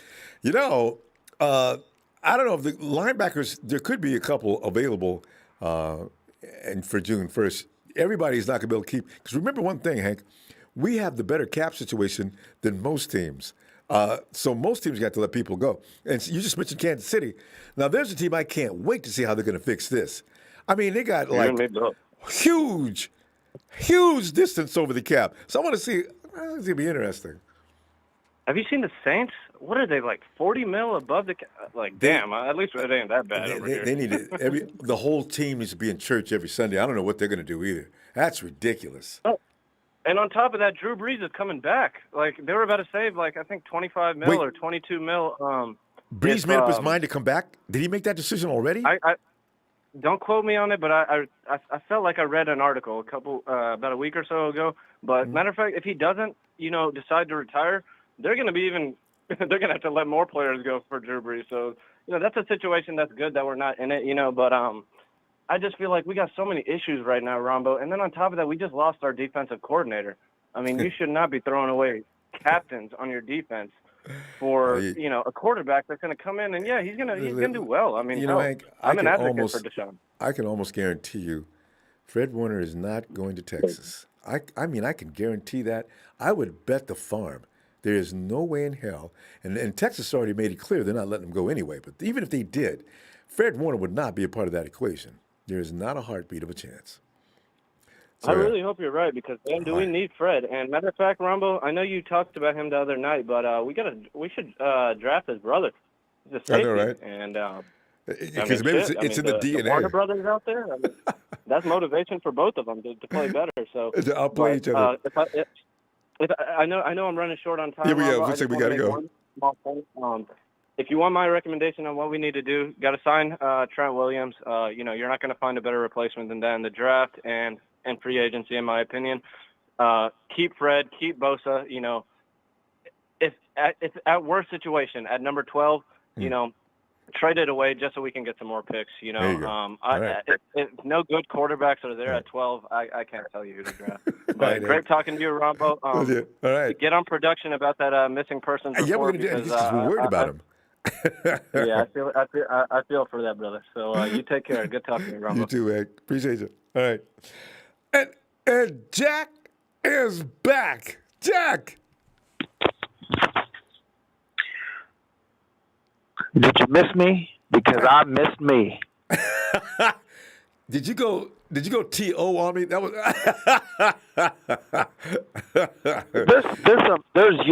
There's some crazy shit going on in this last week since Jack popped out of the box out of nowhere. It's been about a week now, right? I just came back because you know me, surprise, mother beep, I'm back. And listen, since I've been back, I said I want Jalen Waddle because we're not going to get Kyle Pitts. Talking about Kyle Pitts, I told you I predicted him going to Cincinnati Bengals. And since then, let's talk about this real quick. Since Jack made his prediction, what's happened? Okay, Mel Kiper Jr. just yesterday said that Kyle Pitts goes number 4. All of a sudden, he's moving up now that Jack said this. Jalen Waddle, Jack said, is my pick. I'm throwing all the chips on the table for Jalen Waddle. Daniel Jeremiah had the next day makes Jalen Waddle his top 6 of the 50 prospects of the whole draft class. And Grant Cohn, the most annoying guy on YouTube, brings out also from Sports Illustrated. After Jack says Jamie Newman is my biggest sleeper, the quarterback from Wake Forest. Yeah. Grant Cohen says, let's talk about this guy, and has a whole show about this guy. I mean, what the hell is going on? I mean, I think there's a lot of spies watching your radio show. There's a lot of spies watching your YouTube show, Ronbo. Anyway, listen. Can you imagine Deebo Samuels as a number 3 wide receiver in our offense? Ooh-wee. I mean that would be awesome. If they picked up another wide receiver, at least on the level with Ayuk, that would be berserkly. If we drafted Jalen Waddle, and by the way, did you check him out? You said you was going to check him out. Yeah, not yet. I got a lot of things to check out. I haven't got around to that yet, so I'm going to about 100 players. But yeah, if we get this guy and he turns out to be like the Tyreek, on the Chiefs. I want some speed. Tyreek Hill on the Chiefs. It makes the difference. And he's our number 1, and then we got Ayuk number 2, and Deebo's a number 3 with a Kittle and Mostert. Jimmy G is going to look like an all-pro. The thing is, you got the perfect mix there, too, because Deebo can do any number of things, whereas you got the other guys that are specialty guys. So that would be awesome. He's going to do his sweeps. He's going to get the ball. That's what I'm saying. He don't need to be that receiver that just, goes out there on routes all day, no. Pass routes, you know what I'm saying? But if he does, he can, and whoever's in the way is going to get hurt. That's what I like about Deebo. So, if we get Waddle, we go into the Super Bowl. But the thing is, when an old man dies, Ronbo, when an old man dies, a library gets set on fire.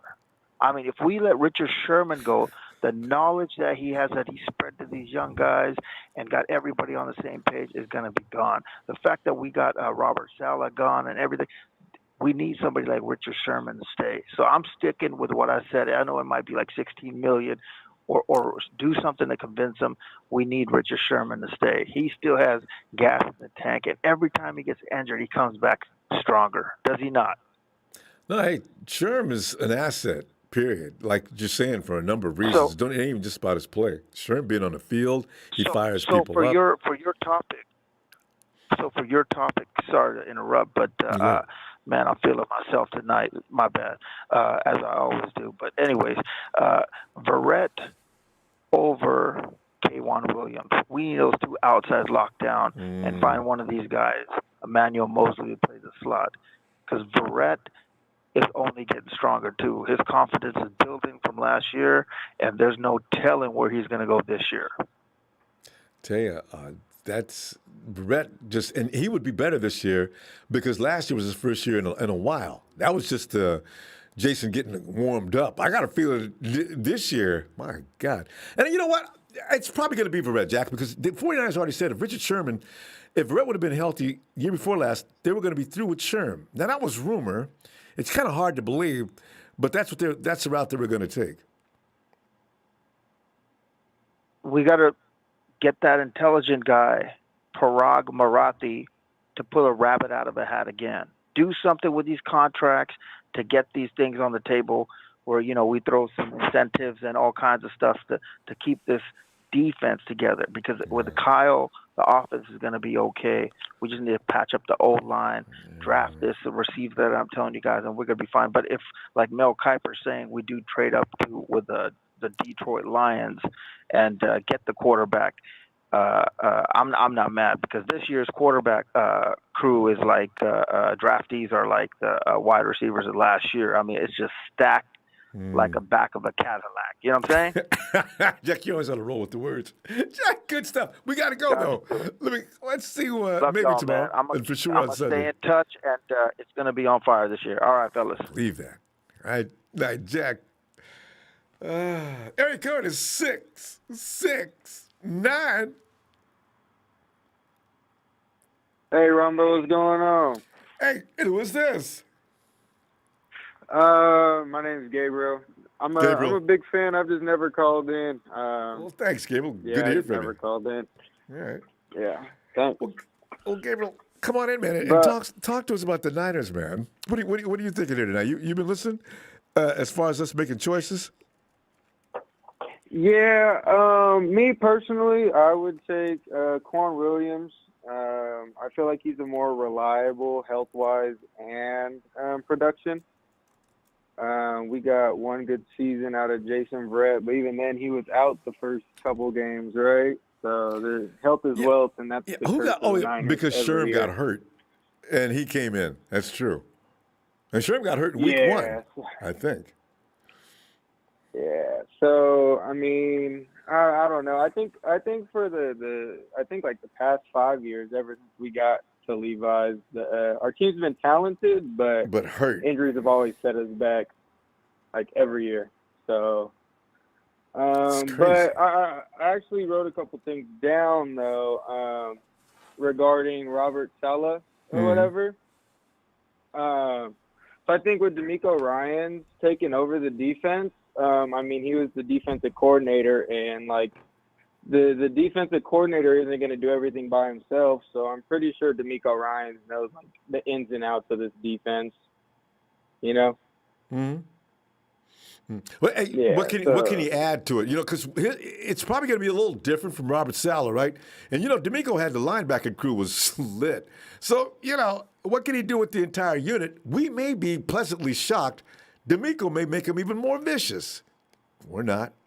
Yeah, it's very much possible. I mean, I think because our defense, if he follows the Robert Saleh plan, we stay in the nickel defense, I think like 80% of our snaps. Yeah. So I think that's why we would probably go with Kwan. I think that's who we're going to choose, honestly. If it came down to the two, it's going to go up to DeMeco Ryans and team need. Because, I mean, if we're in the nickel defense 80% of the time, that's one less spot. There's a lot of stress, on that slot and in that middle field area. And he's locking up guys like Tyler Lockett. Who I love when he plays Tyler and Cooper, man. They do not have no fun that day. Yeah, and then me personally, I would let Trent walk. I think just his contract. I don't think the money he's asking for and the production that he's like like that he puts out isn't going to be all that. I think we can find like an average or like an above average left tackle that'll get paid like $10 million and do the job. So that's what I think. But let's see. For some reason, did you know when Tony just came in and started eliminating players? We were getting toward double digit of guys that we can let go that really aren't going to make that big of a difference. I don't know how much they were getting paid, though. All of them together probably added up to $10 million. But, Oh, yeah, we had half our roster on one year deals because everybody was going down. And then those people would go down, and we were just wasting money. I know. $80 million. So, can you imagine $80 million with the athletes sitting on the bench? So, Yeah, man, that's ridiculous. And I also think it looks like we're sticking with Jimmy. I love Jimmy. I think there are times where he kind of limits himself because, I mean, he tore his ACL on a non-contact, and I feel like that's still on his mind because every time he even gets, like, touched by the defensive line, you could just see, like, he limps or he, like, makes, like, a face or whatever. So I'd say that he limits himself. So, but with that, and also I want to say this, like, I noticed that you were saying, like, you'll go on the polls if we should keep Jimmy or not. And if you think about it, most of the people that hate Jimmy G aren't even 49er fans. Like, my friend's a Packers fan, and he hates Jimmy G for no reason. Well, he should hate Jimmy G. Every time we play the Packers, if Jimmy G's on the field, the Packers lost, and desperately. And I know everybody says, well, that's because it was because of Mostert. Yeah, but you know what? The other time it wasn't all Mostert. It's the defense. It's either, the team. This team is one. This is what I like about the 49ers. A lot of people aren't paying any attention to. When you start throwing pieces out, I worry that it's going to weaken them as they are. You bring somebody new in. What if he doesn't mix? There is a strong possibility that can happen, all right? Because the guys love Jimmy, and they play hard for him on offense. What if you bring in another quarterback and maybe the attitude shifts? That's a scary thing because that locker room is tight, and they love Jimmy, which may be the driving force behind Kyle not getting rid of him. So, Yeah, I think it's also who they bring in. Like, I'm pretty sure like the Niners would love a guy like Deshaun Watson to come in. Especially the young guys. Every Deshaun team. Watson got a little swag. Every team thinks they want Deshaun. So yeah.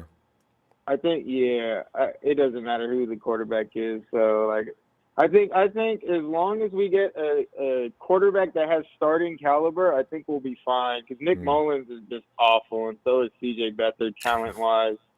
They're looking for Jimmy guys. G is way better than both of them, but he can't help nobody if he's not playing. If he's on the bench. So.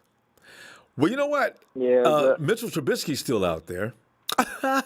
We can bring Mitch I don't in. think Mitch is awful. Mitch is awful. But there is one guy I think we should draft. Last year he was in the Heisman running. I'm an LSU fan, and we beat the brakes off them. But Sam Ehlinger from Texas, I think he's not even being mentioned. I think he could be a solid like 4th, 5th round quarterback pickup that nobody will look at. But he was the only reason why Texas was even in games last year. But yeah, no, he has like mobile ability, and he looks like he'd fit the offense. He has heart, so that's one guy I like. These guys that are mobile, I gotta tell you, people understand Kyle's not really wanting his quarterback to be running around. He wants you to get rid of that ball and get rid of that ball quick. Now, this is the thing. That's the thing, though. Sam Ehlinger is not a running quarterback. He's a quarterback that can run. There's a big difference. That might be okay with Kyle. Needs to, so.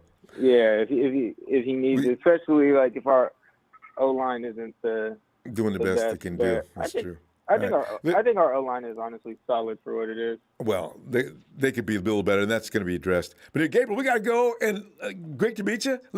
If you get a chance, maybe I'll be back tomorrow for sure Sunday. All right, I'll see you later. Have a good night. You too. Night, Gabriel. Hey, Clarence. Hey, Ronbo. Come on in, Clarence. I haven't talked to you in forever either. This is like coming home week. Clarence, How you doing? How you doing, sir? Hey, doing all right. I'm doing all right. So, Clarence, the menu tonight calls for what do you do if you got K'Wan Williams on the one hand and you got Jason Verrett on the other, and you need to make a decision between the two because you can't keep them both? What would you do? Oh, let's think about that here for a second. What is more important in the division that we play in? The slot corner or the cover corner? Well, you know, or both. The side corner. The outside. You know what though? Wow, that's a good way to put it. But you know what? Every team offers both problems. The Hawks, they had Tyler in the slot, and they had DK on the outside. With the Cards, you had Larry Legend. I don't know who they're going to replace him with. You got Larry in the slot, and you had D-Hop outside. That's Tad. You got Cooper Kupp in the slot, and the Rams. They didn't really have anybody that really. We handled them really well as far as their wide receivers. Mm-hmm. So yeah. If I had to pick, I'd probably pick Verrett. His how do you say his pedigree? Like you said, yeah. He's a Pro Bowler. Bowler. Like the K1's good, but I think K1's looking for money at this point. Well, I think they're both looking for money. If everything what they say is true, K1's sounds looking like for it. a bigger payday. Yeah. Possibly. And he's not worried about necessarily going to a team that's going to compete or, at least, be Super Bowl contenders. But, so, he'll probably go to the Jets or whatever the case may be. But, you know what, though, Clarence, just to dwell on that for a second. The Jets are going to either pick up a quarterback at free agency or they're going to draft at the number 2 position. Everybody's got Justin, what's his name from BYU? Wilson? Zach Wilson. Zach. Can you imagine? Now, Zach Wilson is probably not going to look like what he looked like at BYU in his first year, but maybe he does look good. And now you got him, and you got K1, and they got a lot of money to pay for a lot of great defense. I think about the Washington football team and how their defense vaulted them to the next level this year. That was pretty interesting. Maybe, we'll see what happens with that. But Robert Saleh running things over there in the defense, it's going to be interesting to see. Night, Cynthia. Yeah. But what do you think about as far as the amplifying? As far as quarterback wise, don't forget. Like I said, I don't know if you've seen that YouTube video with the QB Collective. Shanahan, the Shanahan group. Yeah. That goes out there and takes the top flight high school quarterbacks and whatnot, and trains them up to be ready at the next level. Yeah. One of the guys that was in the QB Collective at the time when he was getting ready to go into college is Justin Fields. One of those cats was in that. He was in that camp, and so were all the coaches, including LaFleur, who is now the offensive coordinator in New York. So you never know where that could be. And like I said, so in Shanahan saw Justin Fields, because you never know what Shanahan's going to do. Like I said, he could surprise everybody. I doubt it's going to happen. But he could surprise everybody if Justin Fields happens to drop to 12, which I still doubt is going to happen. He's, he may pick him up because you got to give Jimmy some competition. I know, but that's not. If Jimmy's going to be the starter, you got to give him competition. Yeah, but with Shanahan's offense, you do better to bring in the kid from Bama. I don't think Wilson. To me, I don't see Kyle being impressed with him. He's okay, but look at all. With Zach?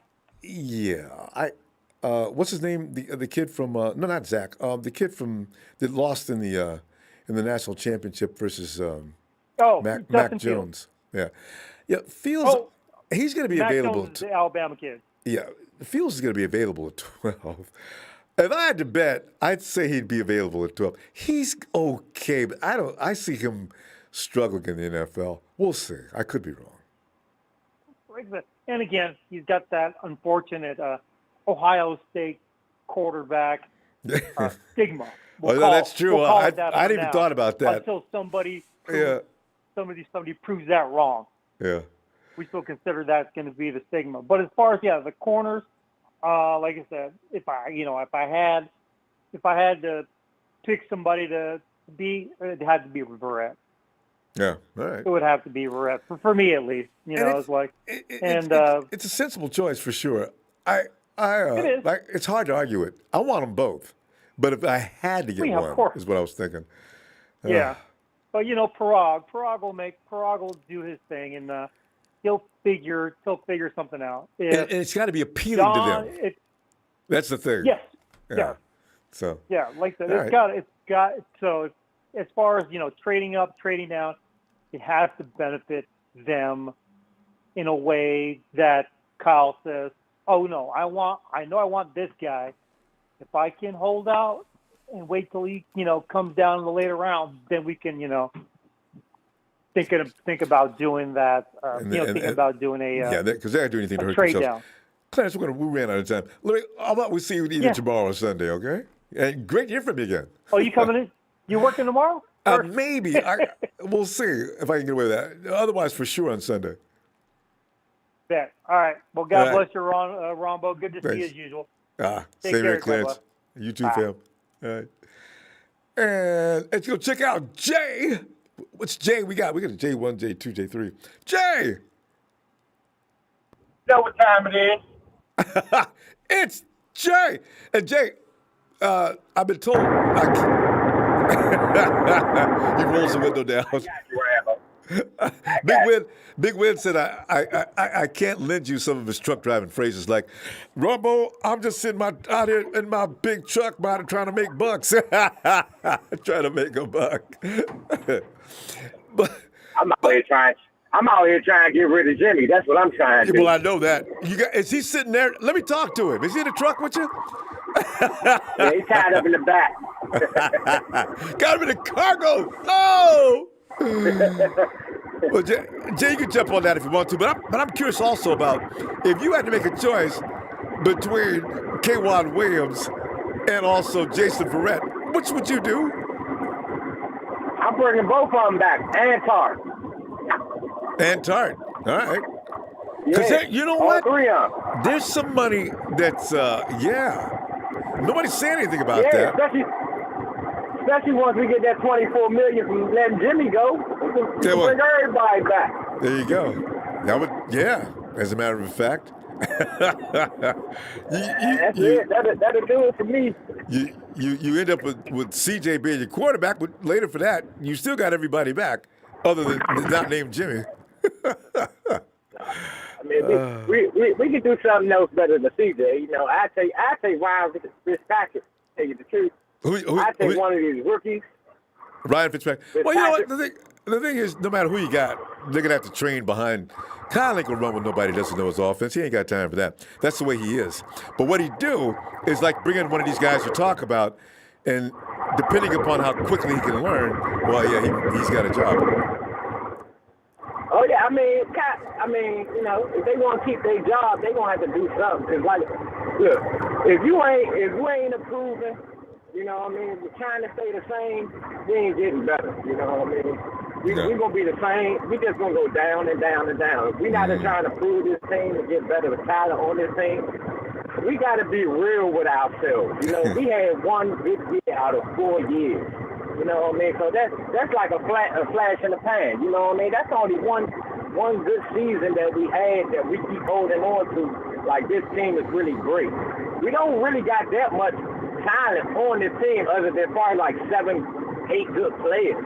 You know what I mean? Everybody else is okay. You know what I mean? So, and now we moving into the area where we making our cap gonna be like the New Orleans Saints. We got Armstead down there making $20 million. Russell gonna be there. Fred Warner gonna be down there making $20 million. Bosa, you know what I mean? Kittle already making 15. Jimmy making 27. You get Trent Williams back. He gonna be making 22. I don't think y'all do. Jay, what does that sound? Because it's drowning you out. Is that the? Hold on. Is it better now? About the same. All right, because that's not your window. That's something else, huh? I got a little set of headphones on. Okay. Okay. Anyway, you got rid of Jimmy.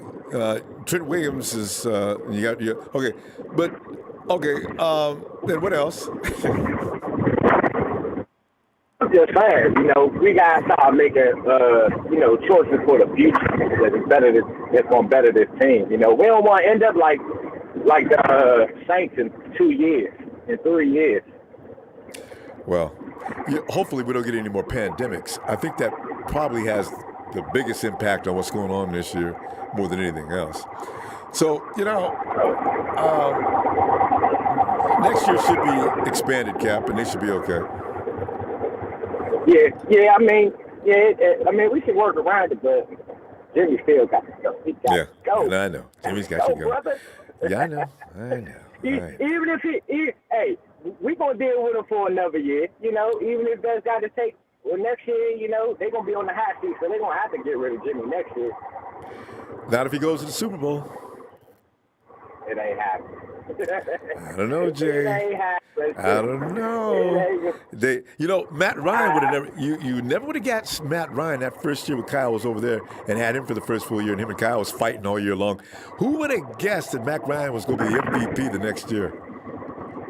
Well, I ain't gonna say it ain't gonna happen, because if we get enough draft picks, get enough money from somewhere, maybe extend Jimmy an extra year and move some of his money, guaranteed money around, and be able to afford some free agents and then draft good, we could actually build this team back up to when it was like 2019. But, and then we'll have the same thing back then. We'll have a team full of Jimmy along, and 2 or 3 games out of the season, Jimmy might pull the team along and, show that he's actually a quarterback.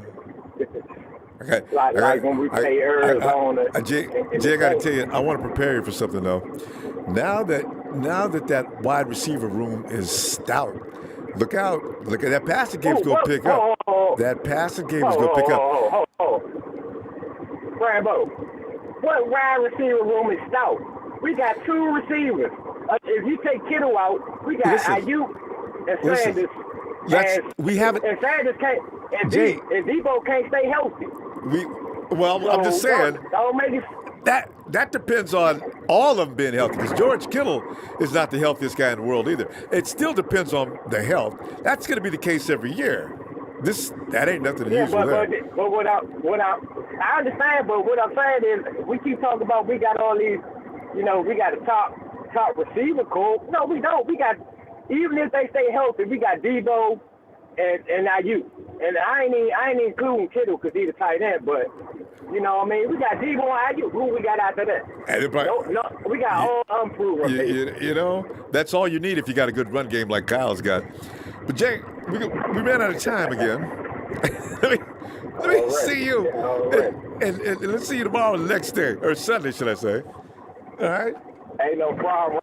So appreciate you as always. So everything's going blessed and going good on your side. Thanks, Phil. I appreciate you. I always love your take, Jay.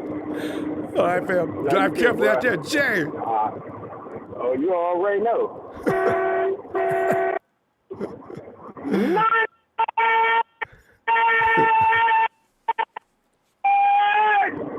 Bang, bang, 9 again. All out for Deshaun Watson. Trade all of them. There you go. All right, Jay. Already. Ellis.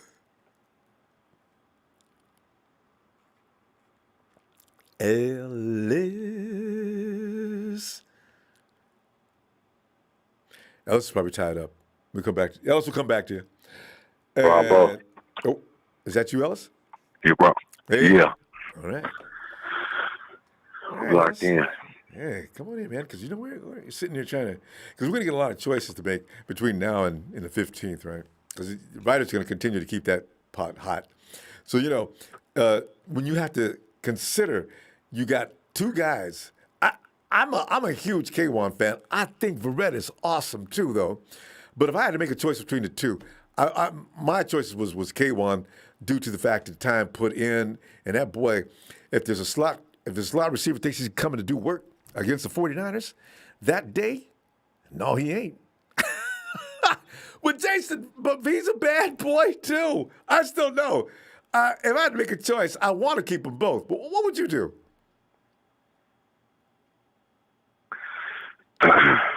Man, you know what? I think Jason Verrett was in a prized position. He actually made bigger plays this year than K1 did.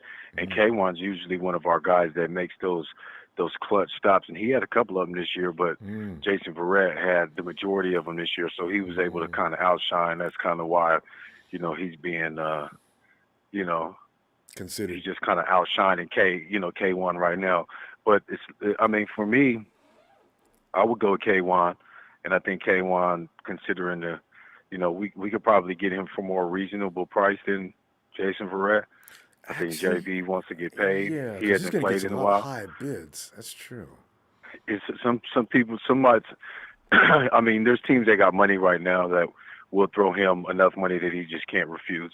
He'll more than likely take that money. Yeah, he'll more than likely take that money. But that's not a guarantee. But I would take K1. But I know Jason Verrett is really a good. Good corner. He's, clutch. He's just the injury history, and it's kind of, K1's kind of in the same boat here and there. But I like him a lot. I like K1 a lot. He's always been, in my favor. So. Yeah, it's a really because I don't want to see neither one of them leave to begin with. So who do we make up for? Which ones do we have to lock in to make up for in the draft if we don't get one? If we don't got get Surtain and depending on which ones we don't get. So we got, I know they got those young guys, and then they probably got some other, corners that they're looking at. Because Ellis, maybe that aren't in the first round. Somebody asked this question last week too. When's the last time you seen a cornerback other than Lattimore come out of the first round and just immediately adjust to the NFL? Jalen Ramsey? Or when was that? Was he in first round? He wasn't a first round pick, was he? I don't know. I thought he was. Good question. Chat. Was Jalen Ramsey a first round pick? He should have been. I'm just assuming, and that's what I think, because there was a lot of hype behind Russo him. says Ramsey was a first round pick. Yeah. Yeah. So,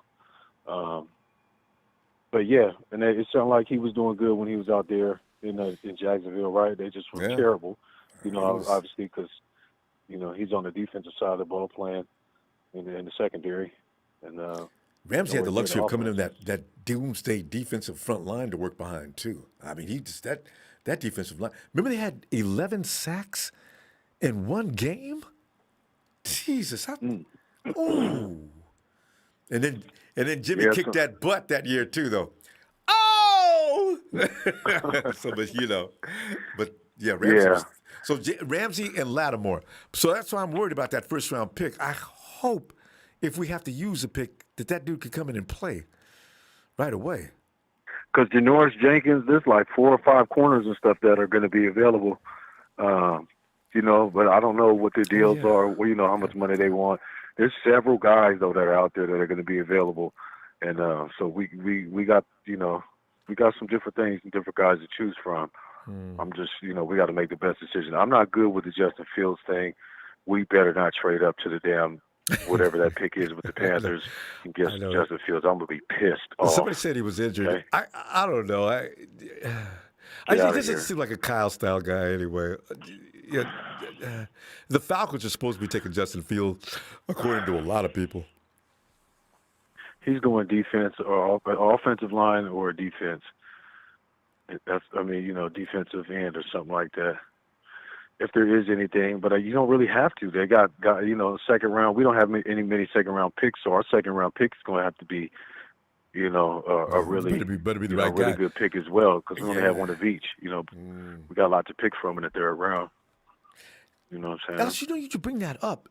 Okay, first round, you can definitely go ahead and get that lineman. And in the second round, you can go ahead and get a cornerback, at least remove that stigma of bad luck first round cornerbacks.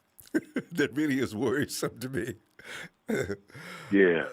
I don't think we need to go down that road, and we don't need to. I don't know, man.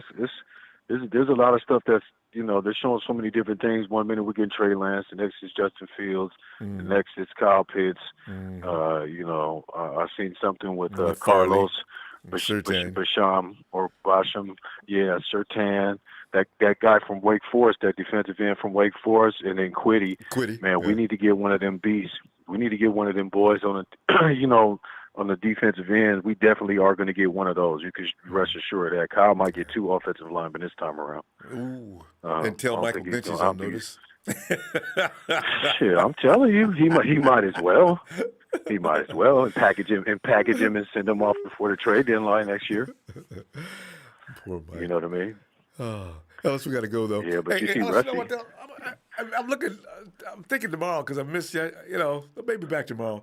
If not, I'll definitely be back Sunday. Yeah, fam. Let's do it. Yeah. Hopefully you come back tomorrow, fam. But yeah, glad you did the show again tonight. Thanks, you see Rusty talking about he want to go to the Raiders and all these other teams, so he wants to go to just a couple of teams that are some of our nemesis. He just wants to keep it going. So always and forever. Had an offensive line. I'm tired of getting tackled, y'all. Yeah. But the good thing about that though, Ronbo, and just real quick before we go, this means that we're going to be even more in the contention for being number 1 in the NFC next year because, the Cardinals are kind of they're probably going to take a step down. The Seahawks, a step or 2 down, and then the Cardinals might be neck and neck, and it's going to be us and the Rams pretty much. But all right, peace and love, brother Ronbo. Shout out to the Niner faithful, and shout out to the chat and everybody, and hopefully we be in tomorrow. If not, see y'all Sunday. Peace. All right, Phil. Appreciate you, Alice, as always. Have a good night. Likewise. Thank you, Thanks, brother. Phil. Well, I tell you what, if it's going to be worse than that. If the Hawks lose Russell Wilson, it's all over. I mean, it is so over with the Hawks.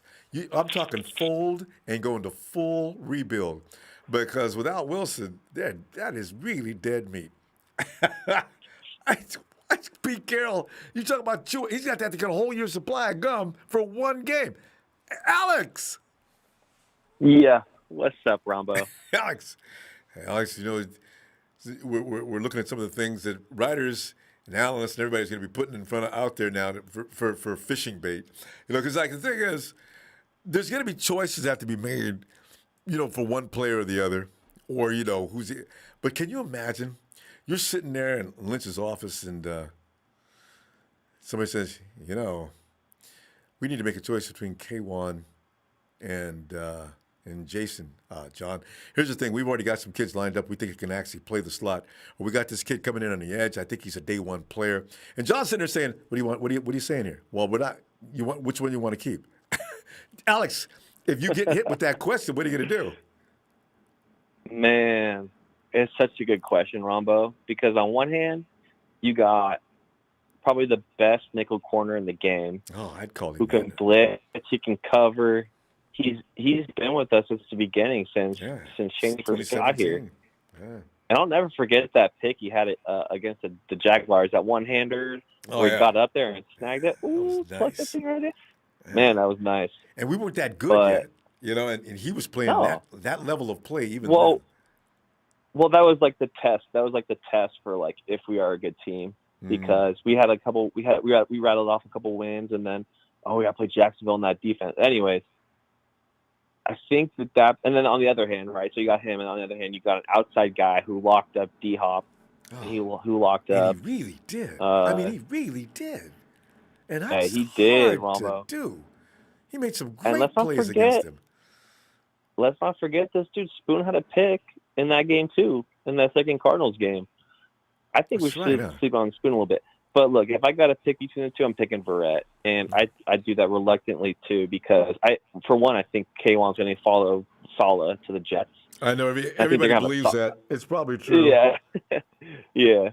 But I think I'm just worried about Jason's health, man. Like he had one good year, a great year. I'll say a great year. But I just wonder how long he can hold up. And I'm worried about the money we're going to pay him especially because I wonder where. Sorry. Does he say 6? Does he say 7? The writer I was looking at says he thinks 4 or 5 in a multiple year contract. No, 4 or 5. He's not going to take 4 or 5. Enough. No, not even close. So maybe that's start what I'm at saying, 6 Ronbo. or 7. Ronbo, these other teams are going to want him, and they're going to have. Man, we're going to have to compete for him, Ronbo, if we want him. If for nobody else but Robert Saleh. You're exactly right. But I think that will be okay if we let Verrett walk. And I know that's crazy to say, but like, if we, it's risky if we let him walk. But I think that we could roll with like a Mosley or Spoon and then maybe draft a guy. Yeah. I like Surtain. I wonder if he'll be there at 12. I don't think it'll be hard for him to get past the Cowboys. Surtain's going to be. It's going to be between Surtain or Farley. People seem to be putting them in the same basket. So you get one or the other. There's a big chasm between these corners in this draft, Ronbo. It's like Surtain and everybody else. Okay, Surtain. It's Surtain and everybody else. And I might put Horn up there. Like I would put my top 3 as Surtain, Horn, and Farley. I forgot about Horn.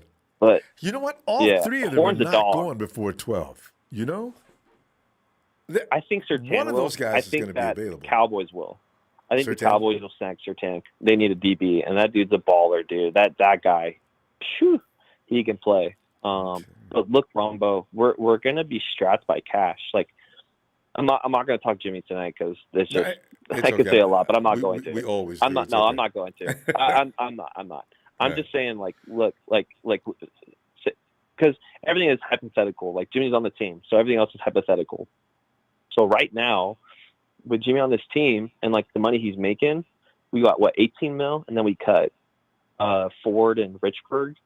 That's probably 7 mil, 8 mil maybe. That only leaves a couple mil to like work with because we have to sign Trent Williams, Ronbo.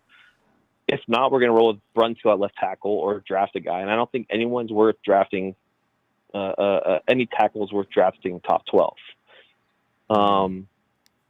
So we're gonna be kind of strapped with cash because we got to pay Williams. He's not gonna take this backloaded deal thing. Like there's gonna be a lot of other teams that have money to throw at him, and he's gonna want the bag. And we weren't exactly great last year, so I mean, I don't know. It's gonna be interesting how it works out, but he's gonna want to get paid, and we can't backload him. We can't because he's gonna go somewhere else if that happens. And if we do sign him, Verrett. Yeah, Williams is not a problem. The 49ers, they had to have that figured out, not only just now, but a long time ago. So, you figure, as we were going down to the list of players that are not coming back next year, it starts to add up. So they're going to have more than what you're talking about, guaranteed. I don't know how much more, but there's going to be more. Well, who can we cut? That's like, because right now we got 18 mil. Yeah. And the only players that... We went down to a list a little while ago. It's kind of interesting how many players we're not bringing back for sure. So we're going to see. You figure the 49ers have strategically cut where they need to cut. They're not going to come in naked. I mean, these guys are smart, so they're going to know how to do this. So I don't know that we should be so overly worried about how the 49ers are going to find the money they need for whomever they want to keep. You know what I mean? So hey, look, listen, at a superficial surface look, we don't really know what the 49ers are doing because what they're going to do in Parag Marafi is far above what we can comprehend. We got to think about the future too, though, because Warner's got to get paid, Bosa's got to get paid. That's why all these we got dudes that got to get paid. Ronbo, Ayuk, Debo. Yeah. No, that Warner needs to get paid this next year. Yeah, but not everybody. He's got to get it. Not everybody's. But he's going to want the bag, Ron. He's going to want the bag, Ron. But we're not going to have a lot of cap space to work with. Yeah, but see, this is yet to be seen. I want to see who comes back next year because remember, we said we had 40 players that are up for signing, and like Dion said, we only need 12 of them. So we'll see what happens. We'll see. Anyway, but we're going just real quick about the draft. I'll be like immediately. You've got 10 seconds. Go ahead. Man, if Kyle Pitts or if Waddle's not at 12, Surtain trade back at Najee and then get an O lineman in the second, and I think our O line will be good. That's all I'm gonna say. Love you, brother, man. Love it. Go Niners, baby. I cannot Thanks, wait Alex. for free agency so we can stop talking about all this craziness. Yeah, I know. All right, Ronbo. Good night, fam. man. See you Much later. love. Thanks, fam. Hey, and there's Russo, who's actually sent us a note. Oh, I'm sorry. Christopher Hengler, Seth Chris, keep the good vibes. Peace, fam. 49ers 2021, another chapter. I hope a great one. Peace out. Thanks, Chris, for that contribution, too.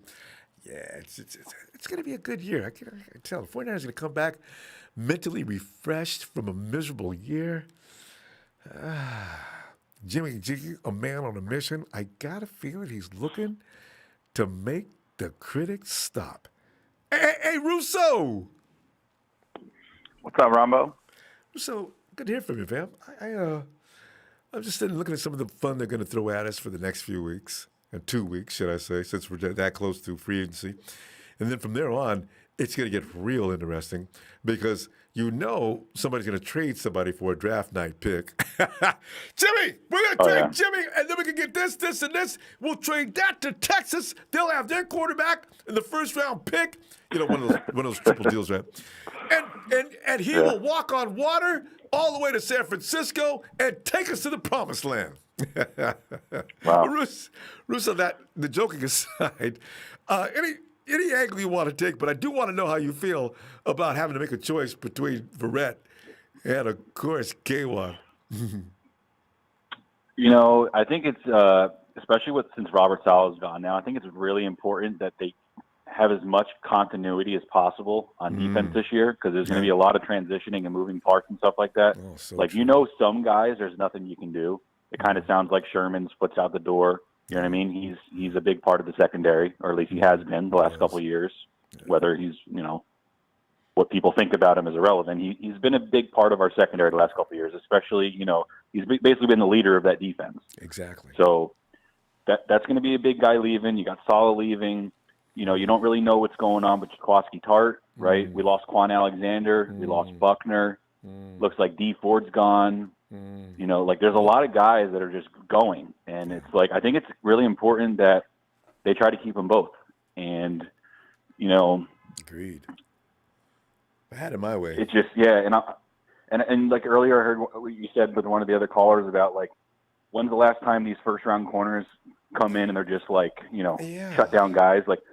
Jalen Ramsey, guys like that come around once every 10 years. Generally, you end up with a guy who is a little bit of a project. Even if they're touted the best corner in the draft, sometimes it takes them a year or two.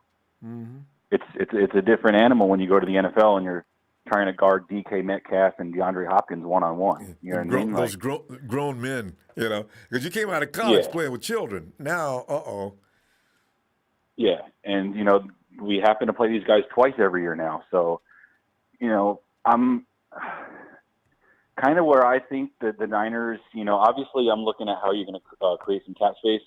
The first thing that's super obvious is D Ford and Weston Richberg. You make them post-June 1st cuts, and that basically saves $10 million right there. So that's the super obvious thing to me that, that's the first way you're going to make some money. Yep. I'm hearing that the salary cap may go up another $5 million. I think they said it's going to be 180. Give us 190 because the owners are probably crying, and they'll get their way if they cry loud enough. All right. Exactly. So it was initially going to be 175. Now they bumped it. They're guaranteeing 180, and I hear that they're pushing for 185. So that's going to be another $5 million. So no matter what, it already basically paid for Robbie's contract, the $5 that they already bumped it.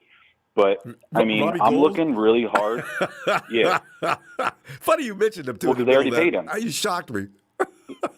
Yeah, they already paid Robbie, and I'm looking at it they just bumped it up $5 million. I'm like, well, there's our kicker. You know what I mean? That's how I look at it. But I'm really looking hard at Trent Williams. I'm looking at a guy who's, he's 33. He took a year off. He had the cancer in his brain. He had it removed, the tumor, or whatever. He looked a little slow. I kind of feel like he got Jimmy hurt, to be honest, in the Jets game because he got completely burned on the play. Well, was that him? Because I wondered. That was Trent Williams. That was the left side. That was Trent Williams. And everybody blamed. That was Trent Williams. Yeah, everybody blamed Mike. I thought it was the left side. No, that was Trent Williams. But Trent Williams showed me what I needed to see throughout the year, progressing, showing that he's kind of getting back into form. I don't think he's that elite. Oh my God, he's the best left tackle in football anymore. But I think he's still extremely good. He's a clear-cut top 5 option, probably a top 3 option. But the thing that worries me is, like, after the season, the Niners pulled him in. They were like, "Look, will you take this offer?" And he laughed at us, right? He basically was like, "No, like, no discounts. Like, how are you going to offer me that?" Like, kind of like insulted by it. So, you know, there's obviously not that, like, that buddy comfort level where you can kind of, you know, bring these guys in and you can, like, he's not giving any sort of discount. And I'm like, is he worth 19, 21 million a year? Absolutely. But what worries me is he's going to want minimum 3 years. He's going to want 3 to 5 years. And I'm worried about what that contract is going to look like in year 3, year 4, year 5, when he's getting paid $20 million a year and he's not a top 10 left tackle anymore. Like, we saw what happened to Joe Staley. It kind of happens and you don't really see it coming. You kind of get blindsided. So imagine like 2023, 2024, you know, you start to see some maybe decline. It's possible he doesn't. You know, he might just be great and it's a good deal, but I'm a little worried in what you could potentially lose, because I'm looking at, obviously, Jason Verrett, K'Wan Williams, Kyle Juszczyk, Kerry Hyder, Ronald Blair, DJ Jones. Like, there's a lot of guys. Jaquaski Tart. There's a lot of pieces that you're going to end up losing a lot of these guys for one guy. Granted, it's a left tackle. And Russo, you bring up another good point, because at 36, you need to be athletic in Kyle's offensive system to be effective, because we're going to run the ball, regardless of the people thinking we don't have a quarterback and pass. Kyle is going to run the ball. I don't care who's at quarterback. See, so you got to have a guy that can get out in space, and that's really important. And if they decide to pay him, it's a good decision in my mind as well. Like, I'm kind of split on this one. Yeah. But, like, you know, some people are like, well, what are you going to do at left tackle? You need a left tackle. Well, I happen to have a solution, Ronbo. What I think you should do is the Baltimore Ravens right tackle. His name is Orlando Brown. He played right tackle the first 2 years in the NFL. We've all heard about him. Last year, he's not happy. Last year, Ronnie Stanley went down with an injury, out for the season, a brutal injury. Yep. And they moved Orlando Brown to left tackle. I know where you're going with this. You're going to make a trade, aren't you? They're going to make a trade, and I just read a report yesterday that he is essentially demanding a trade, and that they're going to allow him to pursue a trade. And he's only making $3.3 million next year. He's going to be on a rookie contract. And you give him Trent Williams. 24 years old. Yep. You give him Trent Williams and a draft pick, and we take. Or you could even just let Trent Williams go. You could just let him go. You're only invested a 3rd-round pick in Trent Williams. That's it. But don't they still have Harold under contract? Is that his name, Harold? And don't they still have him under contract? Who? The kid that's pissed off in Indianapolis. Oh, no. Anthony Costanzo just retired. Their left tackle. He just retired. No, who's the kid that took over Robert Stan? Who's the kid? Oh, what's the kid's name that just took over? Orlando Brown. Orlando Brown, yeah. See, Orlando's huge, though. I wonder if he can move. Okay, Russo, I love this subject, man. We're out of time, though. Listen, I may be back tomorrow and definitely Sunday. Let's entertain this a little further. I can see where that may happen. Orlando's not going to be 20-0 million.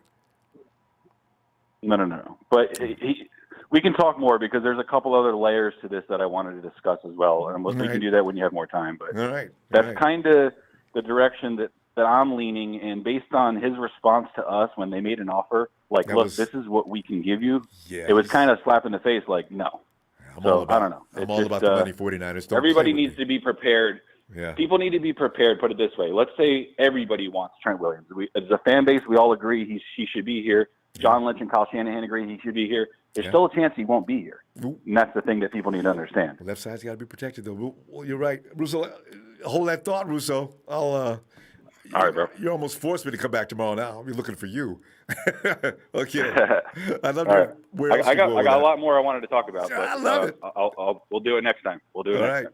All right, Russo. Great to hear from you again. Long time. Have a good one. All right. Night, fam. Wow. Look at Russo opening up that can.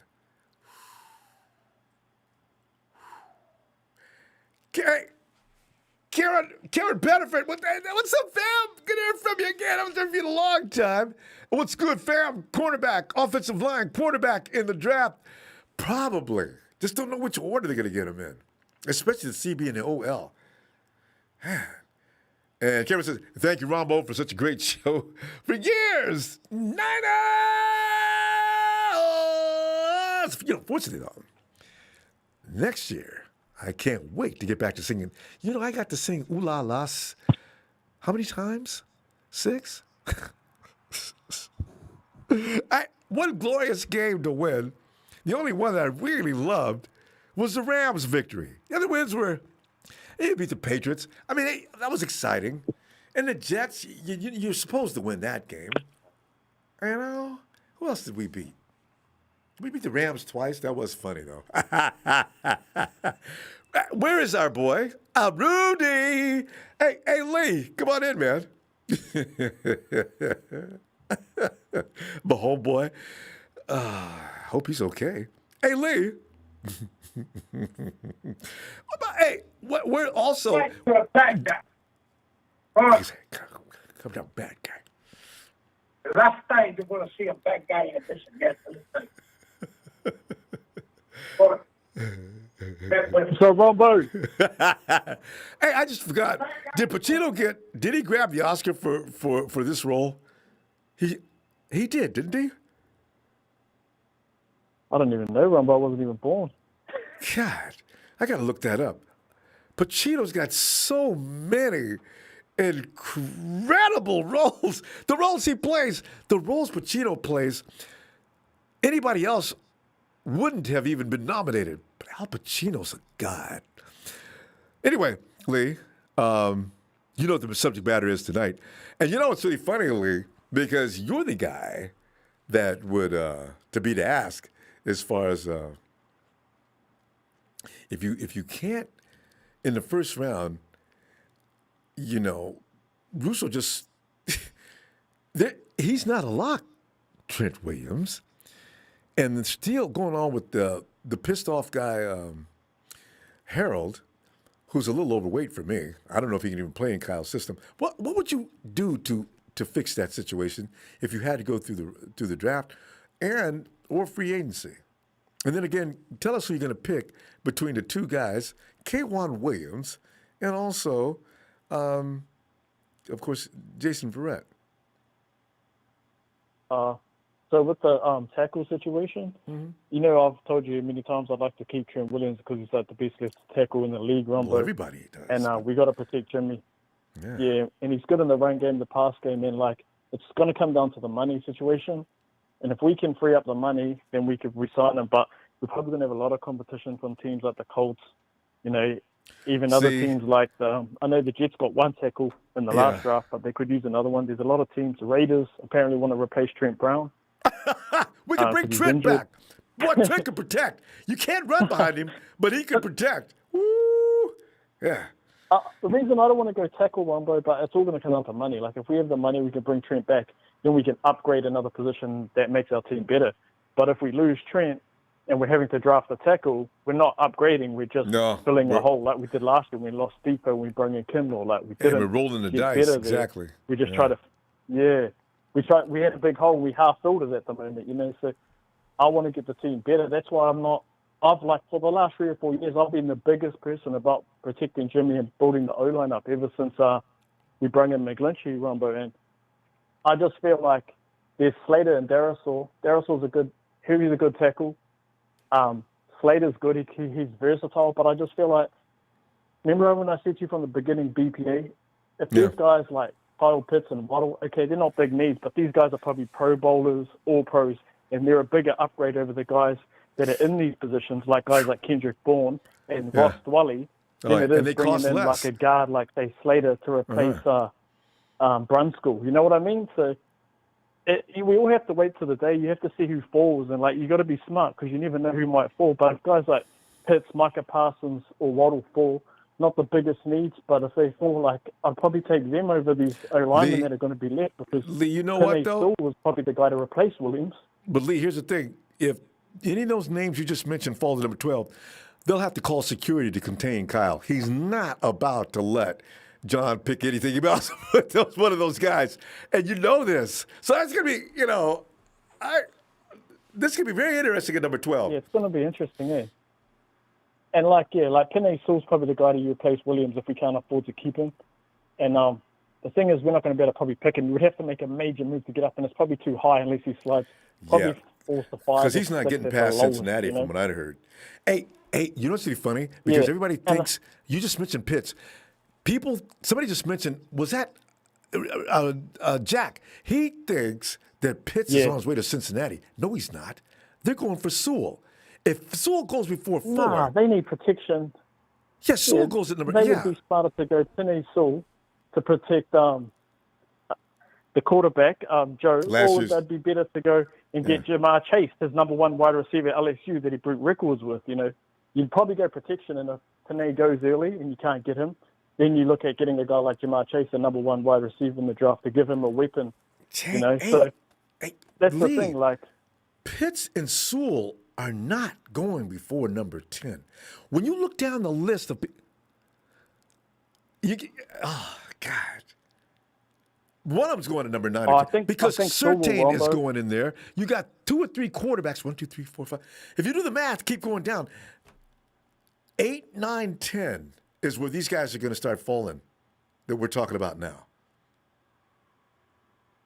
Yeah, and like I heard Rousseau just before, and he was a smart caller. Let's listen to Rousseau. And the thing is, though, he was talking about Orlando Brown, and I remember talking about this a couple of months ago. And it was like, you know, people were like, oh, why don't we just go get Orlando Brown because he's a good pass protector and stuff. And, you know, he's a pretty good run blocker. Is he? But I don't think he fits our scheme because they don't run an outside zone over in Baltimore. Like, and they've got like Ingram and guys like that, and J.K. Dobbins.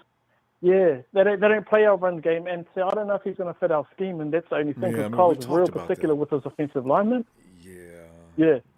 And then Jack's guy that he likes, Ronbo Waddle, he's a beast. Like, I remember seeing that kid 2 years ago, and we've got Ayuk and Debo, but if you put him into the offense just like a Kyle Pitts, our offense goes to the next level. It'd be crazy. Remember how you wanted Ruggs? He's that kind of player. Like, he's just elite speed, elite. My feelings were so hurt. I had to accept that we picked up, you know, but I said, Ruggs or Raiders, God, Ruggs, you know. Anyway. Oh, Ronbo, just before I go on the corners, I feel like the better guy to keep is Verrett, but obviously it's going to come down to money again, just like with Trent Williams. And the thing is, like, the reason I like Verrett too is because I feel like we can replace K1 in this draft. There's a kid named Darius Washington out of TCU, and he's like Jimmy Ward. He can play free safety, or he could play nickel slot corner. This guy's got great back pedal, loose hips. You don't see that anymore. Lee, you don't see that technique anymore. Usually guys are doing everything but like what's the name said on NFL Network. Sanders says, man, we were looking at the combine. See that? Look at that. I ain't seen that in years. What? See how he backpedals? What happened to that technique? I said, that's true. If this kid's got some old-fashioned technique, I can't wait to see him. Great technique, but he's super aggressive and he's super strong. You won't believe this. This is how strong he is, Ronbo. He's like a honey badger Winfield. Remember last year I wanted Winfield and CeeDee Lamb? It was like my first and second picks. Yeah. And Winfield was in the Super Bowl and he was a beast.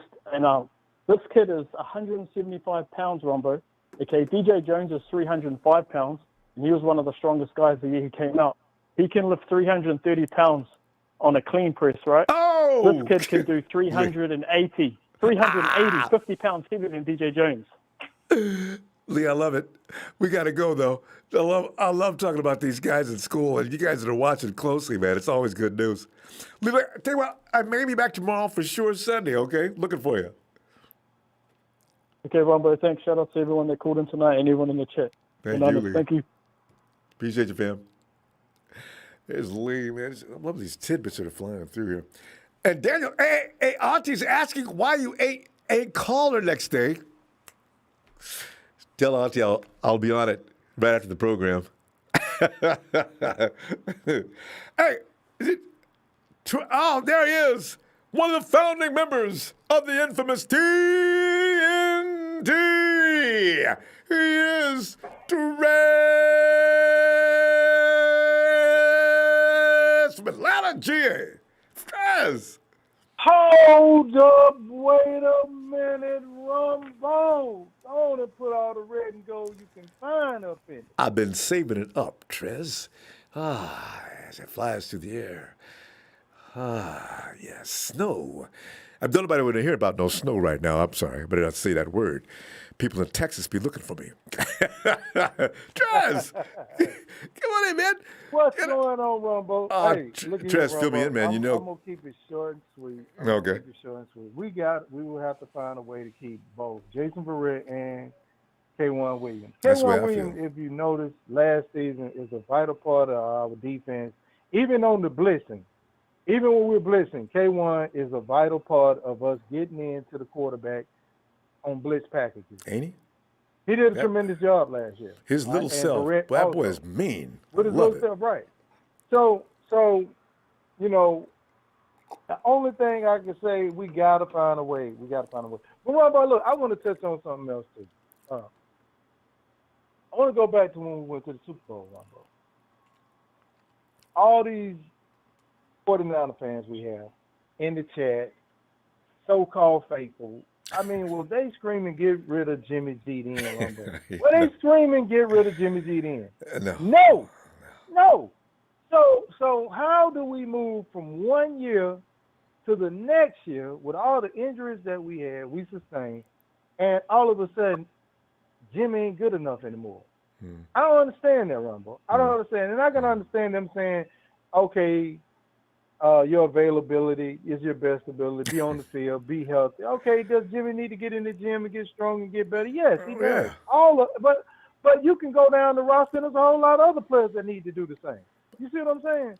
$80 million worth. But we spotlight Jimmy. I'm just not understanding how we go from 1 year screaming, we got Jimmy G, to screaming, get rid of Jimmy G. It doesn't make sense. And Trez, let me ask you this. Because if Jimmy, that pass in the Super Bowl, people are never going to get over that, and the hatred went deep. And that's why you're getting a lot of what you're getting now.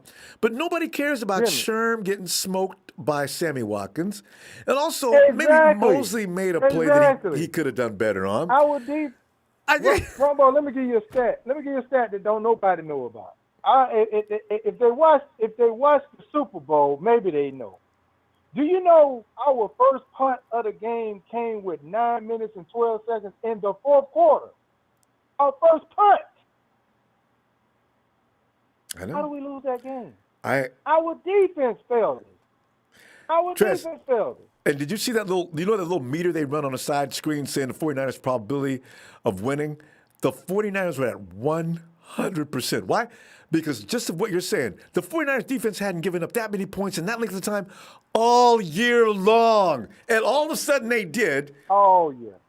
And Jimmy's the scapegoat. It's all his fault. They were aided by the refs. But listen, even when you go back and look at the season, Ronbo, you can't fault the quarterback for the receivers dropping the ball. You can't fault the quarterback for that. That's Jimmy's fault because on the 3rd and 7, we had a false start. And then it's 3rd and 15. We convert. But guess what? The pass was dropped. You can't fault your quarterback for these mistakes. I said he'd been over 4,000 yards. The hatred towards Jimmy G. A healthy Jimmy G, we winning. We winning all day long. And they can say what they want. I just don't understand. I don't want to look. We come to next year. We have an awesome season under Jimmy. I don't want none of these haters. I don't want you to call Ronbo. I just want you to be in the chat. Don't even call in because your words don't mean that no more. They don't. It just don't make sense to me. You give up so easily. We just give up so easy. But let me go on and move on, Ronbo. My departures, my departures for our team goes like this: Ronald Blair, Richberg, Solomon Thomas, DJ Jones, D Ford, Richard Sherman, Dante Johnson, Jamari Taylor, Trent Taylor, Jared the No Jet McKinnon, DJ Belter, Nick Mullins, and Tevin Coleman, Ronbo. And we need to work out a trade with some team for Eric Armstead. Because Eric Armstead quit on the team last year. He ain't do shit. Damn thing. We gave him this money. He ain't do shit. He back to being the same old Eric Armstead. So That's our turnover right there. I mean, you want to flip a roster. That's it right there. Yeah, you know that's we a got lot to of get money. better at You know those what? other What you just positions. did gave up a lot of cash. That would handle everything. Oh yeah, oh yeah.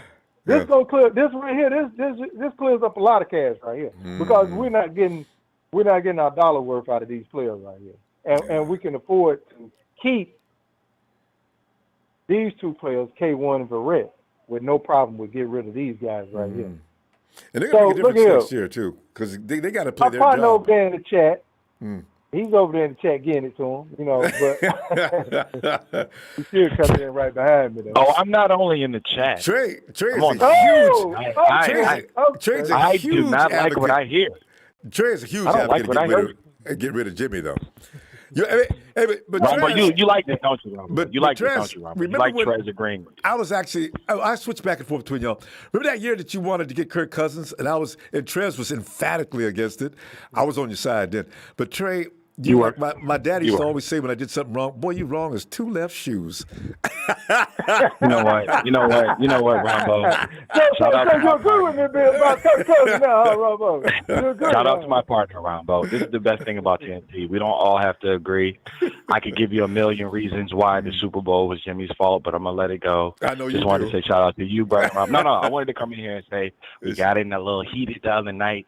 Just wanted to say it's all love between me and you. Oh, and you know I TNT, wouldn't brother. take You that. know, You know we ain't I gotta wasn't agree. gonna take that serious. All love. Yes. Yeah, partner, you keep take it over, partner. But you're wrong about what you said. But we're like a marriage. We're extended family. We're that Thanksgiving Day party that grandma has to get up. All you colored folks get up out of my house and go home and take that trash outside. Don't come back here no more. You know, I got thrown out of my house a few times, as you can tell. You can't talk football with your family. we gonna go on the end TNT with that. Shout out to the whole TNT family, man. And like I said, Rumbo, I'm all for Jimmy G. Jimmy G is our quarterback. I'm not giving up on that fact. And what we need to do is get better at the backup position. Because guess what? If the quarterback do go down, you gotta have need to have somebody ready to go. They can carry on. And Trez, if anybody knows, you watched firsthand. You saw what happened to Matt Ryan, who sucked his first full year with Kyle Shanahan. And the next year, you couldn't touch him. It's like the Green Bay Packers said in that playoff game. He said, he didn't even need an offensive line. We weren't going to touch him. Matt Ryan was getting rid of that ball. I see that possibly coming this year. Yeah. Jimmy has one of the quickest releases in the NFL. But he needs the guys on the end of the ball. They need to be able to get their job. When I got Julio, Mohamed Sanu, Taylor Gabriel, and that type of people, yes. But this year, our guys got to make the plays. Got that. They got to make the plays, Rumbo. That's just the bottom line. They got to. He's putting it. I mean, Jimmy throws the high ball every now and then. What quarterback don't throw a high ball every now and then? What quarterback don't throw interceptions? He had an off year. He had a bad year. Let's chalk it up. We just went to the Super Bowl, though. That's it. How quick we forget. No, not all of us. Trust me. Trez, I appreciate you getting in. I haven't talked to you in such a long time. I'll be back tomorrow if you get a chance. Or definitely Sunday. I'm here. Rumbo, I am here every night watching the show. I'm here every night. You can get in I here. just, if they say something out of line, I'm coming in. I know, right? Especially you mention Trez's name. Don't do that. All right, Trez. All right, Appreciate your Rumbo, family. You know this. Salute to TNT. All right. See you later, fam. Yeah. Remember, when you're arguing and shouting at each other, it means nothing. If we were in a room or at a bar shouting and yelling, if somebody from another team came across the room, we would all whoop his ass. That's what we do. We got a right to complain to each other. So, my homeboy, don't ever let us catch you anywhere in public. Hey, Kieran Pettiford, hey, let me in. I'm tired of Jimmy G hating. Kieran, is he on the phone? It's Hayden. Hayden. Hey, Ronbo. Hayden, come on in, man. You been working TNT? They were waiting. I heard they were waiting for you to come. Oh no, you were the one saying, "Where's TNT tonight?" Was that you who said that? Yeah, because Trey likes to come in acting like he comes in like when was the last time he called in? 3 months ago? You get on his call in. Yeah. Well, before we start, Ronbo, Yeah. I need to clarify something last week. Like these people saying I was snitching. Like I'm on Ronbo. This ain't no like Tupac versus like Biggie Smalls over here. Okay, this ain't no gangster stuff. I don't even know. Hey, you're 12. How do you know about the East Coast, West Coast thing? That's hilarious. I keep an eye on Hayden, man. This guy, he knows what's up. Well, Hayden, go ahead. Let me hear some more. Well, I got nothing to say about TNT because I just love them arguing about each other. That's just a group falling apart, which is wonderful. I don't got to say nothing. When you got TNT arguing, whoo! Well, they do that all the time. That's it. Yeah, they do that all the time. Like they say, they're a unit that's definitely together, but they don't necessarily agree on everything. But hey, you know what? Before we run out of time, though, I'd love to get your observations on the if we have to make a choice between K1 Williams, and Jason Verrett. Jason Verrett shows up, and I love Jason Verrett. Don't get me wrong, but K1 and that caller saying like how a lot of people think like Jason Verrett is trash. I don't think he's trash. I'm not trying to say he's trash. I'm just saying K1 is like the Fred Warner. People forget that of the defense. Robert Saleh said that. Like a lot of people said that. So I'm saying he plays like solo out there. Hayden, you know what? You hit upon something because K1, he's one of the few guys that Robert Saleh used to trust to make his own decisions out there. He doesn't always follow the plan, and he does have that ability, which is why he's invaluable to that defense. Yeah, so I think people forget that K1 loves to sack Russell Wilson. Yeah, I love to watch him do it too. Oh, if there's two guys, Russell God, the Seahawks going 0-16. And you know, it's the thing. Hey, you mentioned that because even K1 likes to drop Russell Wilson whenever you get your chance. Tyler Lockett might as well ask or pay K1 before the game. Can I get how much money? I'll give you $1,000 for at least 2 receptions. How about? You know, because he can't do nothing against K1. Seahawks fans are going to be like, oh well, we can get a who? A Kirk Cousins? Oh, what is that going to do? You know what? It's even though it's not our team, Hayden. If Russell Wilson gets traded to another team, we're calling an emergency meeting to laugh. And Joseph Smiley, and you're invited, Joseph. You and Seahawks Reign, all you comedians. Boy, you Hayden. Yeah. Oh my the only God, Seahawks a pizza. The only Seahawks fan I respect is like the one that always comes in and donates and like that's always like nice. And he seems like he's a Niners fan. It's weird. Well, the thing is, one of his best friends that passed away, apparently. Him and that 49er fan were close. But the thing about him is, this guy's a business guy. He's out there making incredible bets. It's all about the money with him. He betted on the 49ers on different occasions, and I think he bet against the Hawks. He thought they were going to beat the Seahawks. Yes. So he betted on that game. $200 he sent to you. I was like, dang, bro, the money was just flowing. I was like, hey, we don't know what kind of. I think he's a high roller. I don't think he bets small bets when he's making them bets. He may lose big at times, but he probably wins huge at the same time. I've seen guys like that, but never in my wildest imagination did I think about even making an attempt to do that. They take huge losses, but they take big wins because they take high risk. But you know. Yeah, that's. But K1, you're like K1 guy, huh? So okay.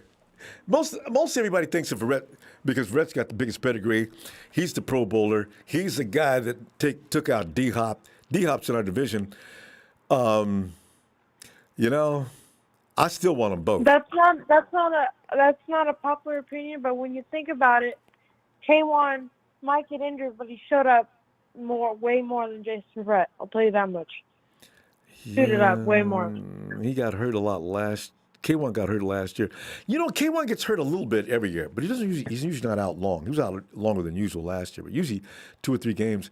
He comes back whether his leg works or not. You know, and he does a good job. That's what's scary about K1. Woo! Don't get me wrong. If Jason Verrett could stay healthy, definitely him. Yeah. But I just don't know. You know, it's like a question mark. It's like people don't make comparisons like Jimmy G gets hurt. Well, he does get hurt a lot, but you know. Hopefully. Don't make the comparisons like Jimmy Garoppolo gets hurt as much as Jason Verrett. Yeah, Jason Verrett was out 3 years in a row. Okay. Yeah, that's true. Don't even. Hayden. You want to compare Jason Verrett? Compare him to McKinnon. And I want you to get back in that chat and work them for us, okay? We got to go now, and maybe back tomorrow, and definitely on Sunday, okay? Looking for you. Okay. All right. Wait, one real quick question. Have you kind of stopped the Friday stuff? Because it used to be every day, like 99%. Wait, say it again. Or is it like... What was the question? So, Fridays you used to do it every day, but now it's kind of like, I don't know, Friday or not. Is that just like a new thing, or? Oh, no. We're normally going to do Friday. You mean, no, we're going to do Friday. In fact, I'm thinking I should do Friday tomorrow just because of what you just said. All right? Yeah. All right, because I know you don't have to get up to school for tomorrow, do you? So it's better. No. Are you homeschool? I mean, are you video schooling? Yeah, Zoom, Okay. Zoom, and I didn't have school. I don't have school tomorrow, so yeah. Okay, we'll see you tomorrow then. All right. That's still Ronbo. Night, Aiden. Night. All right, night, Aiden. Kieran! Is it Kieran or Kieran? Kieran. Kieran. Kieran, I see it. Yo. There you are. I said, Kieran, thanks for that contribution too, fam. Appreciate you. Yes, come on in, fam. Haven't talked to you in a long time. I mean, in fact, last year, there was nothing to celebrate. I remember you and the family be watching, you'd be dropping in messages as what's going on with y'all. How you doing? Can you hear me? Yeah, I can hear you. You can hear me? I can hear you clear. All right. I had my grandma had passed, yo. She was a Niners fan, yo. Oh, you know what I mean? No. So I was trying to, So I was always listening, but I had some family stuff to deal with. Yes, you did. That's but true. anyway, this is Jersey, so you don't got to worry about Jersey Mike, yo. You well loved in Jersey, man. All day, every day, yo. Thanks, fam. And Mike doesn't hate. Mike just has. I got he's you, firmly. Birthday pass, everything. I ain't even called to get the birthday shout out. You know what I mean? Oh, when was your birthday? January 24th, so I'm a little late, yo. You know what I mean? Well, let's do it anyway. Go ahead, but let's talk football first, and at the end of it, gotta say to my man, K-Ron. K-Ron, you told me how to pronounce your name once. Am I right? Is it K-Ron? Get into this Niner stuff, man. All this Jimmy G hate, man. I got your back, man. Because they forget, where the hell were we before Jimmy G, yo? Thank you. Where the hell were we before Jimmy G? Struggling and suffering yearly. Fact. Listen, man. Ronbo. The faithful are getting kind of crazy, yo. They talking about they want Brady. If Brady was here with that offensive line, we wouldn't have did nothing, yo. And all them injuries? Oh, no. We might have went to the playoffs. We might have not. Too many people got injured, yeah. I like to see us re-up with everybody getting healthy. We draft a cornerback,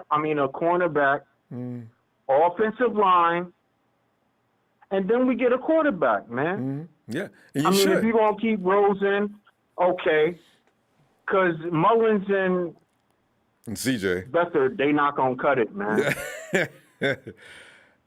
Kieran, I got to tell you, though, you know what we have to worry about? If everything goes south, Kyle's going to lean back wherever they are because they may not be employed next year. Kyle will call them in a heartbeat This is the thing, because Kyle will go back and get an old quarterback that knows his system before he gets anybody. That's why I'm telling him, I said, you know what?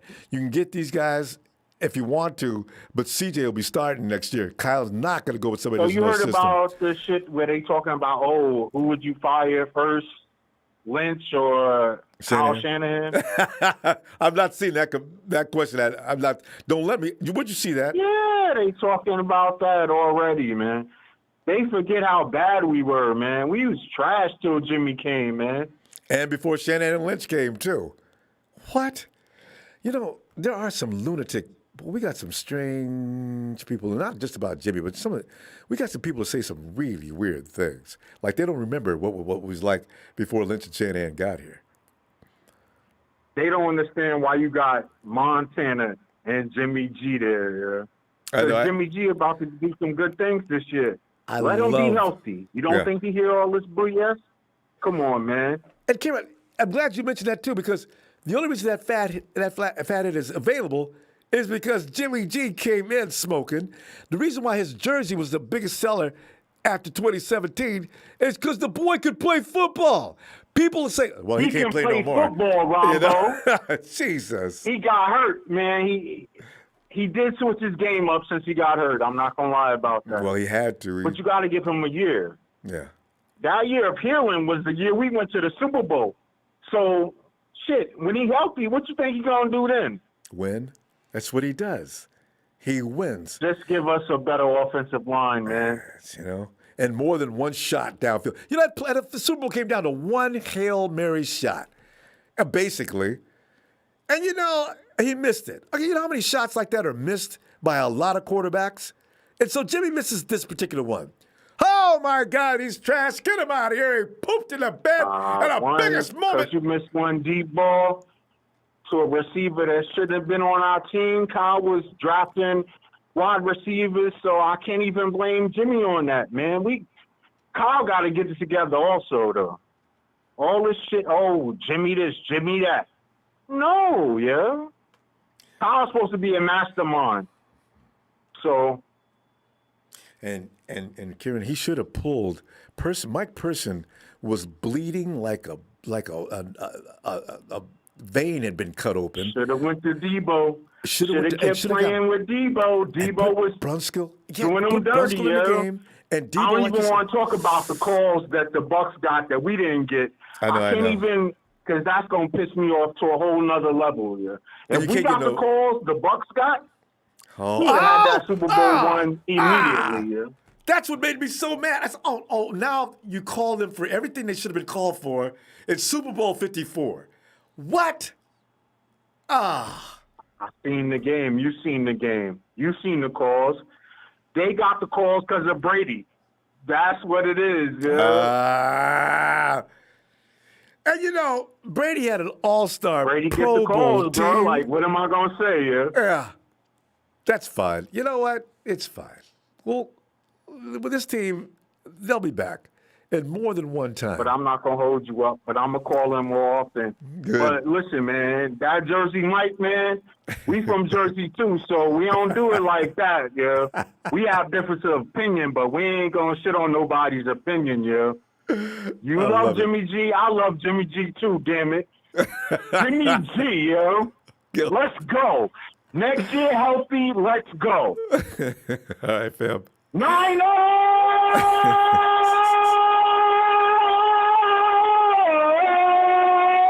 Love you, Ronbo. Do your damn thing, man. Thanks, I'm man. always Love listening. You, I'm going to start calling in a little bit more, yeah? All right. I'm looking forward to it. All right, fam. Have a great night.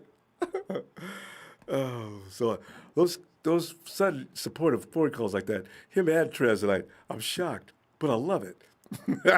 I thought it was the Lone Ranger out here for the most part, except for maybe Kobe and about 4 or 5 other people. Jimmy's mom, of course, because I think his dad doesn't even like him. Morgan!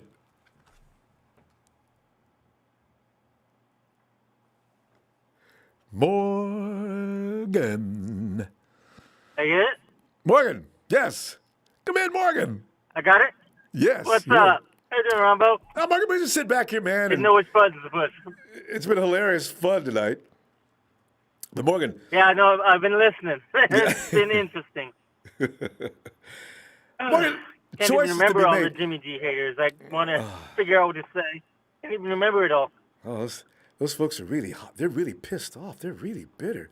Some of them I see on social media are They really. did not like what John Lynch had to say at all. Oh, God, that pissed them off.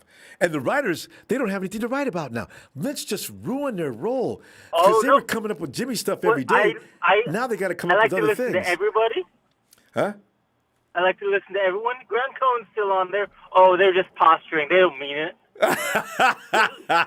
What do you mean he Did doesn't Grant mean say it? that? You know, at this point, to posture for a third time, Lynch came out 3 times now and made that clear. Kyle just, you know how Kyle is. Kyle gets tired of talking. He's not going to say anything else. He's already said it once. Yeah, it does nothing. Yeah, but Lynch keeps coming out. Yeah, and PR, and again with that. So you got to figure that would be pretty obnoxious for John Lynch to come out and say that again, and then they go ahead and trade Jimmy G. So Grant, keep fighting the good fight. It doesn't make sense. Yeah, no. That's hilarious. I'm excited for him to be the quarterback. Oh, I just hope we get him some help. He needs linemen for him. Yeah, he'll be fine. And also, Jimmy knows that offense quite well by now. And like I said, everybody needs to look forward to Jimmy G in his second year. I see something similar coming to what we saw from Matt Ryan, MVP style stuff.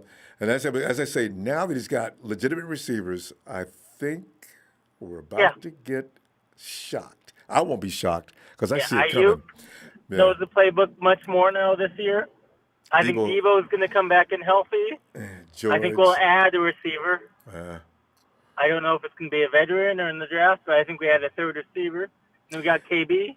Yeah, we got to replace one guy at least on the offensive line. And, that should be fine. The center position is still something worrisome, but if they pick up Alex Mack, I got news for everybody. Jimmy G's got just what he needs. If he gets Alex Mack under center, man, all the haters are going to shut the hell up, and within 3 games, they're going to see something they won't believe. I can't wait. We'll see. Yeah, no, I look forward to him. Yeah. Anyway, hey, what do you think about that? Those we're going to get a lot of choices. The first one coming up is, do you pick between K'Wan Williams and Jason Verrett? Which one are you going to keep? I think I'm taking Verrett. I understand the injuries, but, I mean, if you're looking at straight-up talent, I think Verrett's a stud. K1 is good. I really like K1, but Verrett's a stud. If he can stay healthy, you're right. I mean, he's locked down, and he'll probably be better next year than he was this year. And I think you can get him on some kind of contract where you can incentively do that. Like, listen, you play a whole season, you get this. You get a Pro Bowl, you get this. You know, they could offer him that, and then if he goes ahead and says, well, I'll consider it, I'll go shop. If the 49ers put that potential number up there high enough, and he has enough confidence in himself, he'll come back to San Francisco. But you're right. Yeah. He's gonna be allowed to. They're gonna give him an incentive package. Yeah, and I'm not worried about the offseason. Do the 49ers front office seem worried? Say it again, Morgan. I missed that last part. The front office. Yeah. Sorry. Do they seem worried at all going into the offseason? See, that's what intrigues me. John Lynch, you'll never know what's going on with him anyway. He's always got that big grin on his face. And, Kyle doesn't say anything and stays out of the media's way. He keeps his mouth shut, which is smart. As a head coach. You don't need to. Yeah. I just don't know why Lynch looks like that. And he emphatically lets you know that Jimmy's his quarterback. No one looks worried in the organization. And, I mean, I understand everyone thinks we're broke, but we're actually in a pretty middling position. And better than most teams. And they can rely on that, too. Because when you look at New Orleans and Kansas City and some of these other teams, they're so far over the cap. They're going to need a flashlight to find their way back. Oh. I'm talking, it's really bad for some of these teams. So, we'll find out. Yeah, I'm not worried. And I know people think, why aren't they restructuring Jimmy? They got like a month to do that still, or 2 weeks. It's 2 weeks a month to do that. They haven't got to rush. Yeah. What do they got to rush for to do that? He has the perfect contract for him. And you got to make sure you make those moves right. Don't be hurrying to do anything. Think about it. Yeah. Work it over. You don't know. Yeah, you don't know what they're thinking, who they want to keep. Mm-hmm. So we're going to see. We're going to find out. And that's going to come up in the next 2 weeks. I'm looking forward to that. Free agency, there's going to be a surprise because it's too quiet in Santa Clara. Something's going to happen. No. But I can't imagine what. Yeah, I have no idea. Morgan, are you going to be scared if we lose Trent Williams? Russo pointed out some things. There's been a lot of people that pointed out that Trent Williams might not be affordable. We'll see. I just what do you can't do then? imagine him. I just can't imagine him leaving after, I don't know. We rescued him from the WF2. I mean, if we lost him, yes, I'd be worried. I can't see a situation where we do. I think they sign him. But if they offered him a contract already and he laughed at it. Go into that trade. It's not a good sign. You go into that trade knowing you're going to re-sign him. Yeah. You got nothing else. There you go. Morgan, we got to go. And you give him the opportunity, right? You told him you won't franchise tag him. I mean, well, he can't. You didn't have to do that, right? That's true. Or were they forced to do that? No. I'm sure they got that agreement. They were confident they could sign him. Yeah. But Morgan, we got to go. Yeah, they added that. Yeah.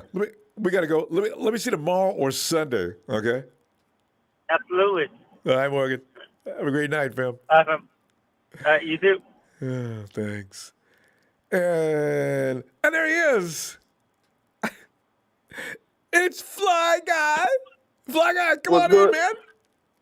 What's good, Ronbo? Fly Guy, man. We're down here tonight trying to make some choices, man. We're talking about if it comes down, and there's going to be a lot of choices to be made, but if it comes down to K'Wan Williams versus Jason Verrett, man, I don't want to get rid of either one of them. I mean, I really don't. But if you got to make a choice, and I know you're good at this. Why shouldn't we pick from our top players that's making a little bit of less money? We got to bring everybody back. It's plain simple. All we have to do is cut all the players making all the big bucks, like Trent Williams, D. Ford, Jimmy G. Let's count it right now, Ronbo. Let's count it. Jimmy G, 27. Trent Williams, 23. That's 50 for two guys. 50 million, two guys. How you do that? You're not a general manager. Two guys. Yeah. And we learned from New England what they did with Tom Brady. What they doing? They fixing their salary cap when they let Brady walk. Yeah. We have to do that right now at this point. Yeah. Are we going to let all our players go and we're going to be sorry? Hey, give it to George. There's some more big money to save. Nah, George is too valuable to the team. he earned the money. That's what I'm saying. George, Fred, they earned the money, but Jimmy's not earning the money. Fred's not getting paid yet. And we got to pay somebody $30 million to protect him. So that's $60 million just for the two guys. Then we got these four never play a game. That's another $30 million. That's a good way to put it. So that's Jimmy the whole costs too much. It costs too much to protect him. Yeah. Plus we got these four on the bench making almost 20-something. That's almost $100 million for three guys, Ronbo. Yeah, no, I agree. That's why I said you can't be that stupid. Like, how stupid can you be as the general manager? You know what's going on right now? Kyle Shanahan and John Lynch is holding 49ers hostage to protect their legacy as this is Kyle and John team. That's all we know right now, Kyle and John team. Yeah. We don't. If we bring in Tom Brady, that status is gone. It's Tom Brady's team. They're not gonna do it. No, wait. Now, how much does Brady get cost though? Brady will make. But you know, Brady said, "I have money. I don't even care about the money." They still ain't pick up Brady. He'll play for free, right? So we're not okay. So Brady doesn't have to you can get Brady 20 mil. That's what he said. He said he don't want no big money. He up come and play. He don't care about it. He ain't trying to hurt the team. 20 mil? They still ain't want to get Brady because they feel like if we pick up Brady, we're trying to stay under 20 mil. If we pick up Brady, it's gonna be Brady's team. Well, yeah. It won't be Colin John's team no more. It's gonna be Brady's team. Right now, Russell Wilson can be walking out of Seahawks right now. We still gonna pick him up. I guarantee you, Russell Wilson might be available. We won't pick him up because if we pick him up, then it's not Colin and John's team no more. But you don't mind giving it to Tom, but if Russell comes, you can't give it to Russell? I mean, if any quarterback available, Russell Wilson, I keep forgetting his name. Deshaun Watson. Deshaun Watson. We should go for a franchise quarterback, Ronbo. Plain and simple. We should get a franchise quarterback at this point. Or we're not gonna keep winning. We're just gonna keep paying people to protect Jimmy G on the line. What are we doing? Like we could save money. And okay, well, what are you gonna do for left tackle though? There's plenty out there in the draft, free agency. We got to have the money. We got to let all these players, even Eric Armstead, we got to let him go. Well, $20 million, like bring some young guys in. I forgot about Eric. Okay, so that's like, you know what? That's like a lot of money already. That's like, let's see. That's the whole money we have. 20. Five players making the whole. Eric Armstead. 5 players, count it. There you go. You can get three. Get rid of those 3 guys. Come on, now, you know what? We could make. Let's go for the full. Get rid of George. And that way we save that. Nah, we can't get rid of more. we can get rid of that big money players. Listen, George is a franchise tight end. That's what we're looking for. You'll get the money if you're a franchise player. Right. We don't have a franchise player that's making that money. Like Jimmy's just not a franchise player to make that kind of money. And Trent and Eric Armstead. All right. You know what though? You can get one more player in there, and we could just get a whole new team. Of course, we got to rebuild as we go. If we don't keep, is it like you bought a car, but you still driving on the same tire, but you don't want to get some new tires because you feel like you got to change your tires, change the players, get rid of them. They too much. Get rid of them. Bring some new talent in. Fix the cap. Find the emerging players like Fred Warners and stuff like that. You gotta zoom in here one time. We gotta see you. Like you're definitely man. Because listen, all we know right now is John and Kyle team. That's what they 49ers is right now. John and Kyle. And they got to go too. But you gotta get rid of John and Kyle. If a franchise quarterback in, they will not be John and Kyle team no more. They'll be just some Washington team. So they lost that status. So they're not gonna do it. They're gonna bring a yes man, yes sir. Somebody who's just basic. Nobody care about them. Like, you feel me? I'm tired of it, man. Like, I can see that. We're not gonna win. Ronbo, trust me, we're not gonna win. You always leave with the Jim that I can't forget. Tonight, Jimmy G costs too much, and the dudes you want to protect him cost too much. Yeah. 2 players making $60 million. 2 players. But we won't bring one guy for $30 million. 40. You know what? Crazy, if he gets paid 23, you're right. That's $50 million on 2 guys. And then we wanna bring an extra guy for Medici. So that makes another $20 million. That's $80 to protect Jimmy G. Listen, Flag, we got to go though. Hey, let me see you tomorrow, please. Don't miss a day, Flag. I gotta have one Flag Guy session every program, and you be boy. You right, Flag Guy. I gotta tell the truth, man. We gotta get off that Kyle team, John team, Kyle's offense. That's what I hear. Kyle's offense. You gotta learn Kyle's offense. Why we can't say Tom Brady team or Justin Watson team? We can. Flag, I agree. We really got to go, though, fam. It's getting late. I got a few more people we got to let in before I leave. So let's see you tomorrow, okay? There it is. All right, fam. Yeah. Flag guy, boy, that boy. Hey, is that Salvador Brisca? No, it's Sal. Get in there, man. What's up, Ronbo? How's it going? Hey, man, long time no see, man. Yeah, you're right. I saw you the other day. You're right, China Basin. I was just like, tripping because I'm thinking, China Basin is too small, but I don't like Santa Clara. We could have moved to Daly City. There's plenty of territory out there. Santa Clara's a dooms. We just went there to get. Things ain't been right since we moved out there. Man, it's nice out there. It's a nice drive. Weather-wise. But yeah, I went to Candlestick a couple times when I was younger. But Ronbo, I'm not really familiar with that, with the city, but man, driving to Candlestick, that shit was ghetto. Jamestown Avenue. Yeah, they should have moved out of there a long time ago. So, they got all them hypes and junkies still running around. Yeah. You know what, though? Yeah, it was a historic place. I love going there, but yeah, man. I mean, obviously they tore it down, and then you got apartments there now. So, the city's kind of going to shit. But I mean, Pandemic that's the was reason the we worst kind thing of that moved could happen out to of San it. Francisco. True. Yeah, but Ronbo, let me get into it. Go real ahead. quick. I haven't been in here for a while, but just summarizing up the off season, Ronbo. Obviously we got coaching changes. Robert Saleh taking on the Jets job. Honestly, Ronbo, I really didn't want him to take that job because that fan base is not going to give him 2 years. It really takes 2 years. Well, the Jets, to, I know New build York. that I know it. Yeah, I agree. all those Jersey guys they call in? That's basically the Jets fans, but they don't have no patience and they have like nothing to root for. So, Robert Saleh, it's going to be a hard job unless he turns something with those picks. Good luck to him. But he might, you know what though, Sal? He might be okay because he doesn't pay attention to media. Because the Knicks are pissing people off in New York. The Yankees they got a lot. You know what though? The Giants piss them off more than the Jets. I think people expect the Jets to lose. It's really funny. Well, one thing with Robert Saleh is he can control like the room. He when he speaks, like he has that deep voice, so he controls the room. He's very knowledgeable, so he's not going to get those. He's not going to give a lot of answers. He's going to give the right answers. But he's good a luck sharp to guy. him.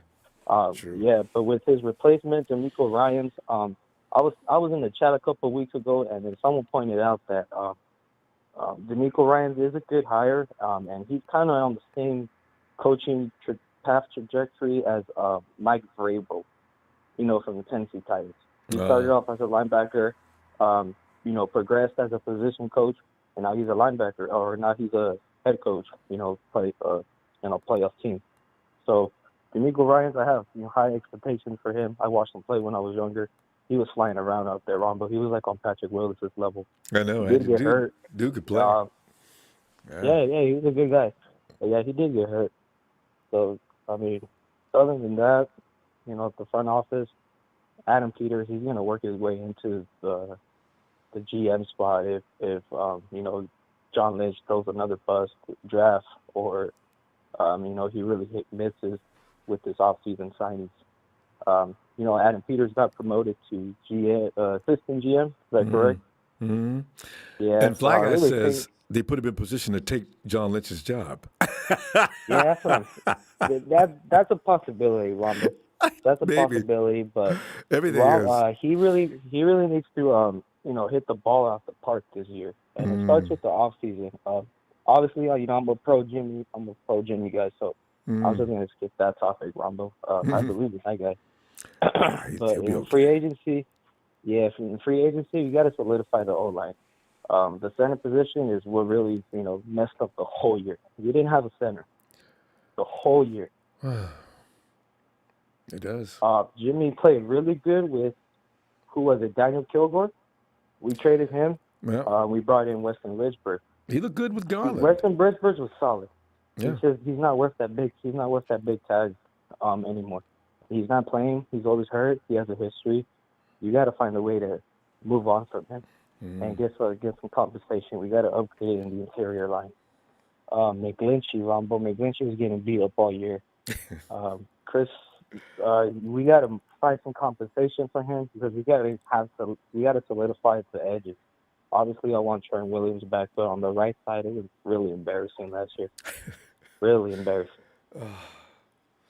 And he'd always get caught on the camera. They could see the full replay from tiny people knocking him off, feet flying all up in the air. I said, what? How did that happen? Because you didn't get to see the whole shot, but you see McGlinchey going down. I said, what? And you see the guy that took him down. Oh, no. Yeah. It was the whole line. Like, every defensive didn't look anything line, like they looked in 2019. The defensive backs, it was crazy on the right side. And see, that's why you got to give what's his name, running backs. I mean, Wilson Jr., a lot of that he did on his own. That's a tough dude. He I can block. Yeah. We need to progress the blocking. I think we got a new coach as an O-line coach too. Yeah. Chris Forrester, I think his name. So hopefully he helps McGlinchey progress.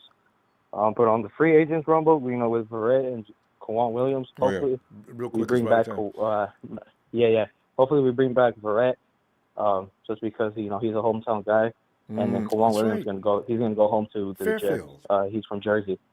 I Yeah. forgot about that. So I hope we keep. That's right. He is from Yeah. Jersey. Him and He's Robert gonna get Saleh. cashed out. He can't wait to Yep. leave. Oh, He's okay. a shark. That's his first guy. So definitely. Rombo, we'll wrap it up. I got some more topics to hit on, but we'll get that. We'll get to that another day. Sal, glad to hear you for sure. back, though, man. Hopefully, I might be back tomorrow, and for sure Sunday. Be looking for you. Yeah, for sure. All right, All right, Rombo. fam. Good night. You have a good too, night. Sal. Nice talking to you. Same here, fam.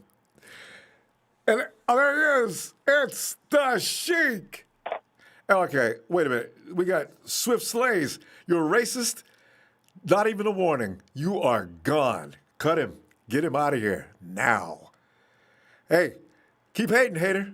And hopefully you die screaming. Hey, Sheik! Get on in here, man! What's up? Keep slaying them, Ronbo. Keep slaying them. Oh, man. I just wish I could see him on the street so I could break his face. I hate those sons of... Yeah, same. Anyway, hey. Yeah. What's up, brother? Sheik, man, we're looking at... we're going to get this a lot between now and next 2 weeks, right? So, you figure this is not the last... The media's going to have fun. Yep. There's going to be... a problem between this guy and this guy. So the first guy we get is like we get Javon. I mean, Jason Verrett. Javon Kinlaw. Not yet. Jason Verrett versus Kwan Williams. I thought about that for a minute. I says, whoa, man. Yeah. I thought about it for a few minutes. I said, but I gotta stay with Kwan because Kwan's been the bad dude for a long time. So I just for my allegiance, But Verrett is really good. On the outside, that dude is almost locked down. He may be completely locked down next year because he's had a year to get back in shape. Sheik, where are you at on that? Well, the thing is about that, Ronbo, is like you said, those two guys have been around. Like Kwan has been here for, I think, even before Kyle, I believe, and he was doing his thing as well. He's one of the best nickels in the game, and Uncle Sherm definitely been giving him that props on that. I would love to have him back, but unfortunately the cost might be a little high for a taste, unfortunately.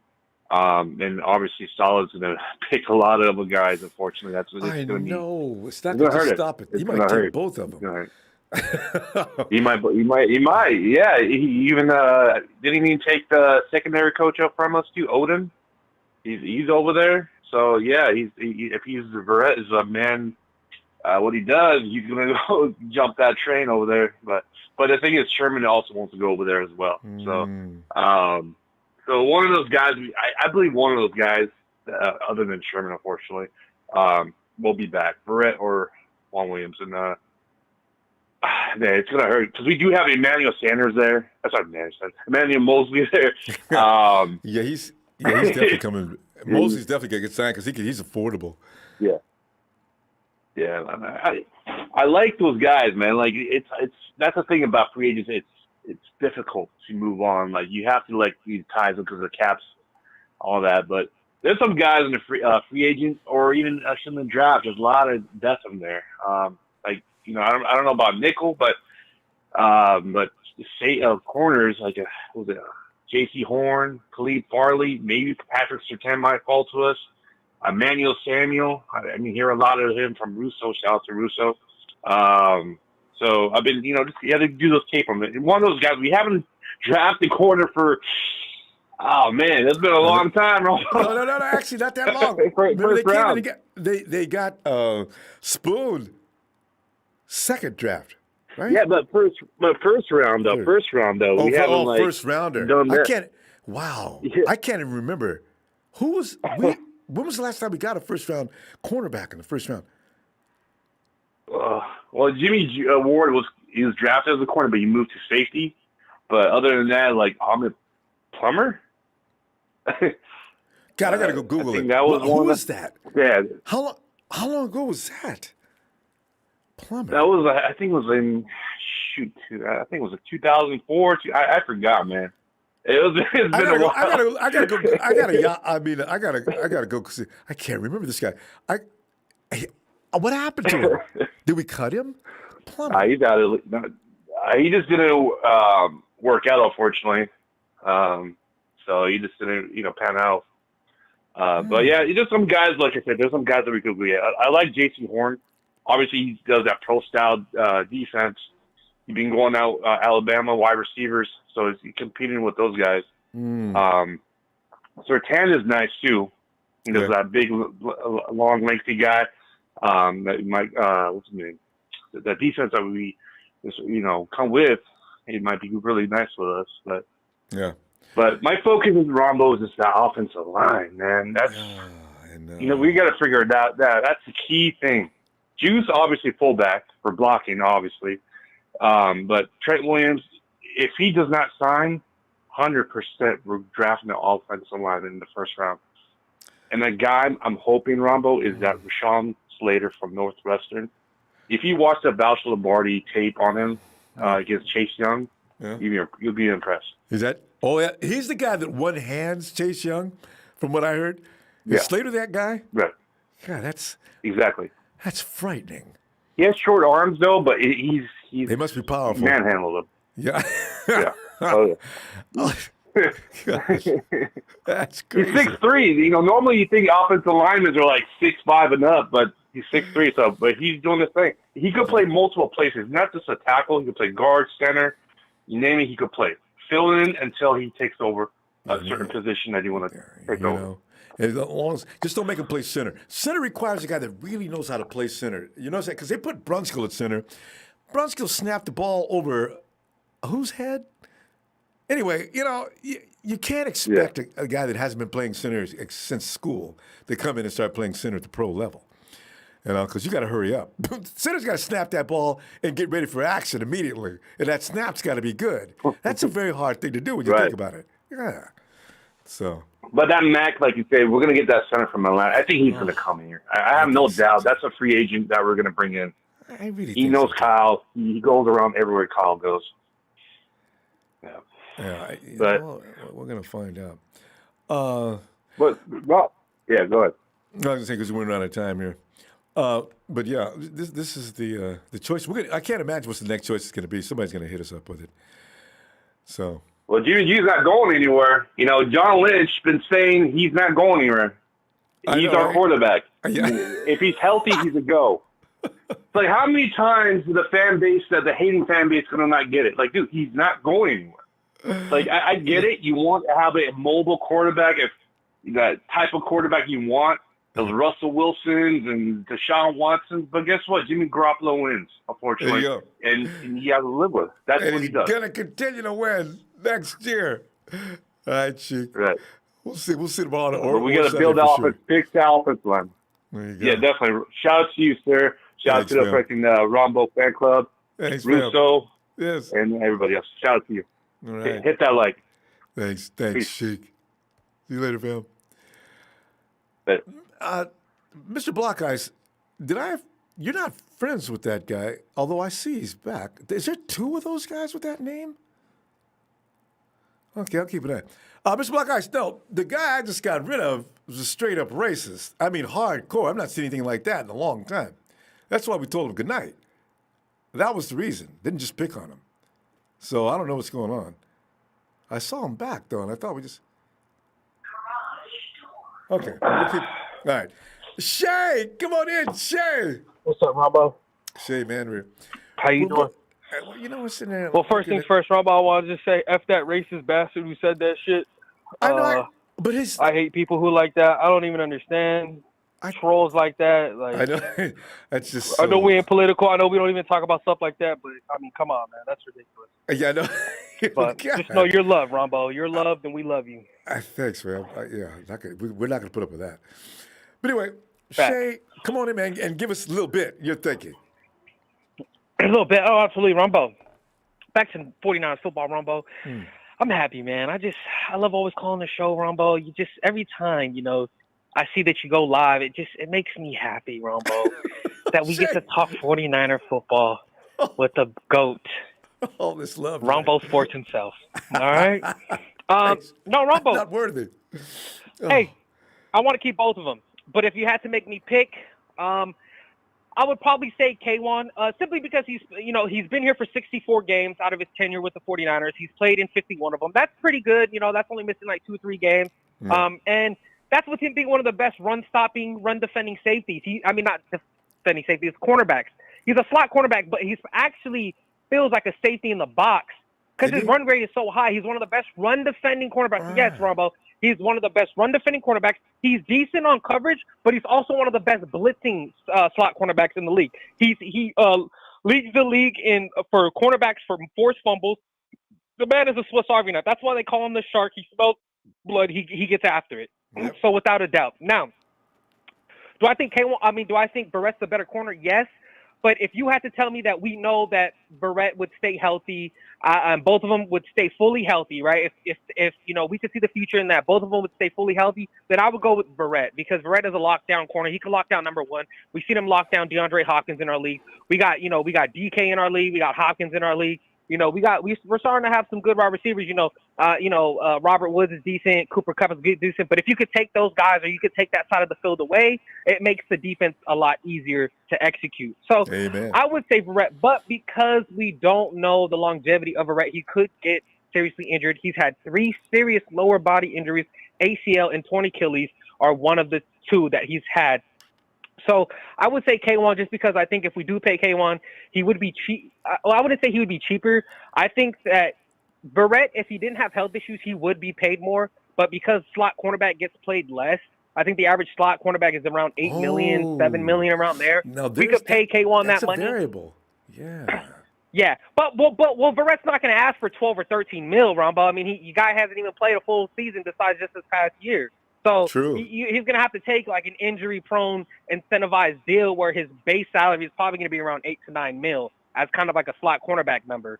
But I would probably just bring back K1 simply just for the fact that I know that he could play. He's going to be on the field first.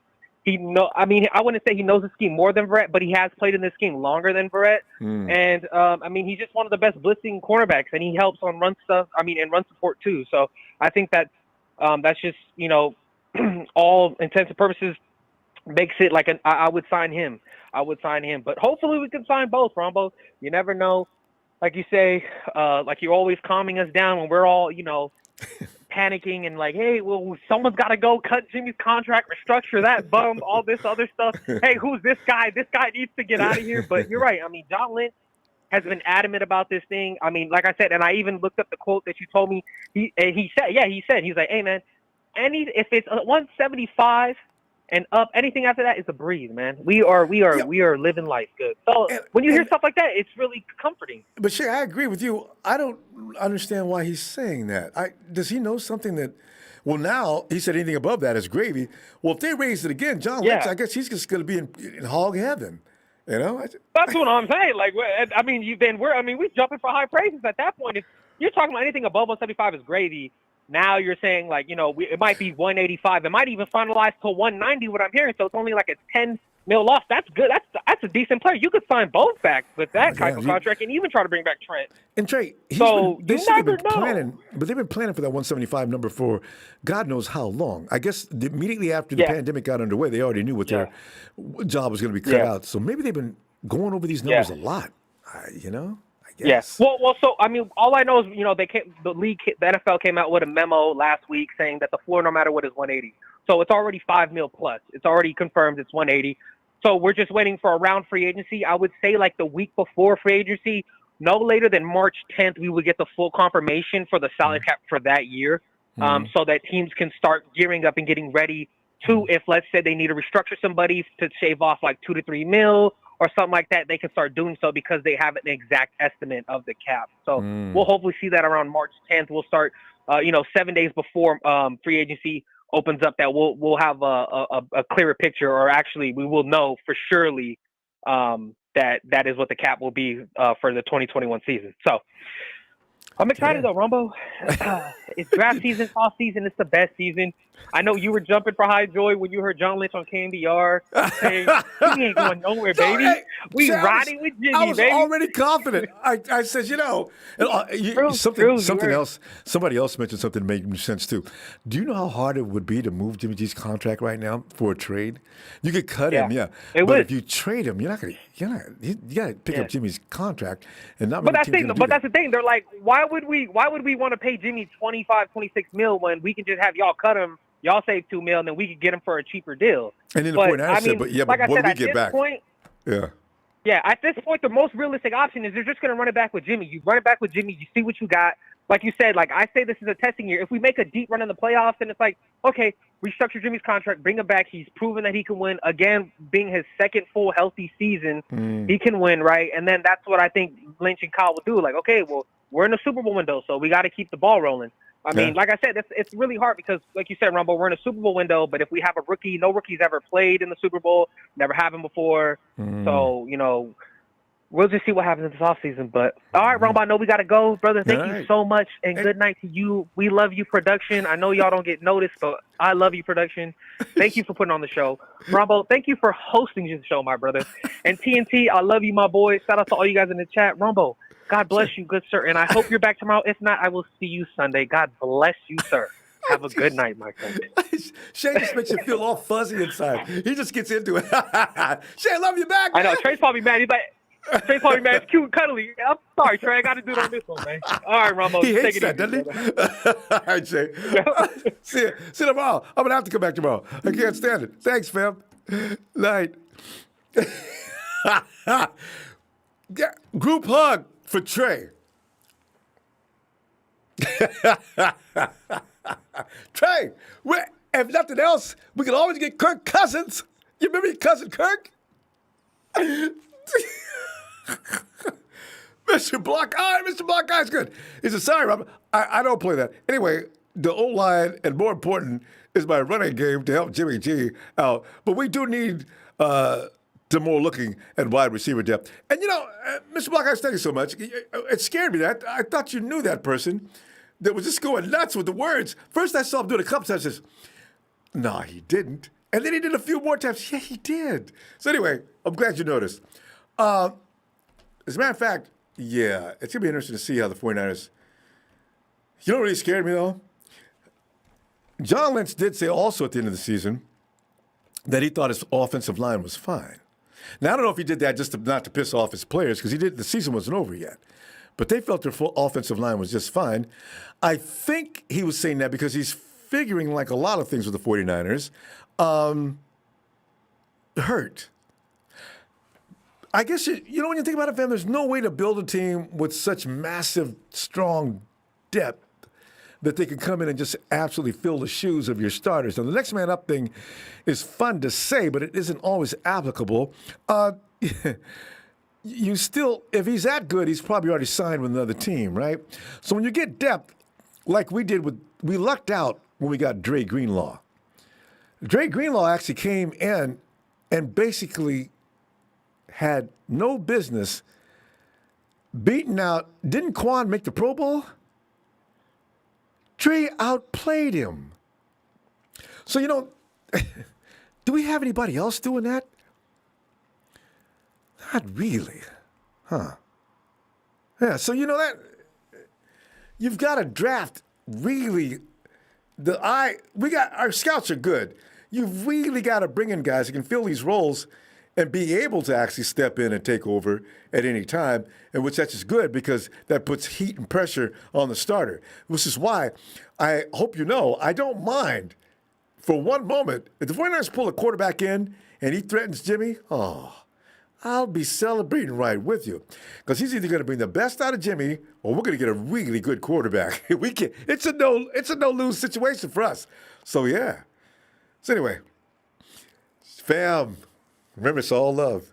Yeah, Trez, great to hear from you tonight.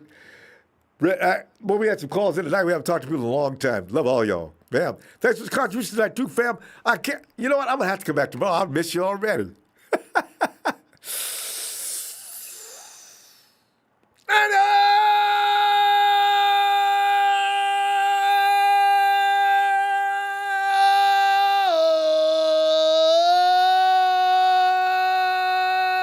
shout out to all the birthday people tonight, too.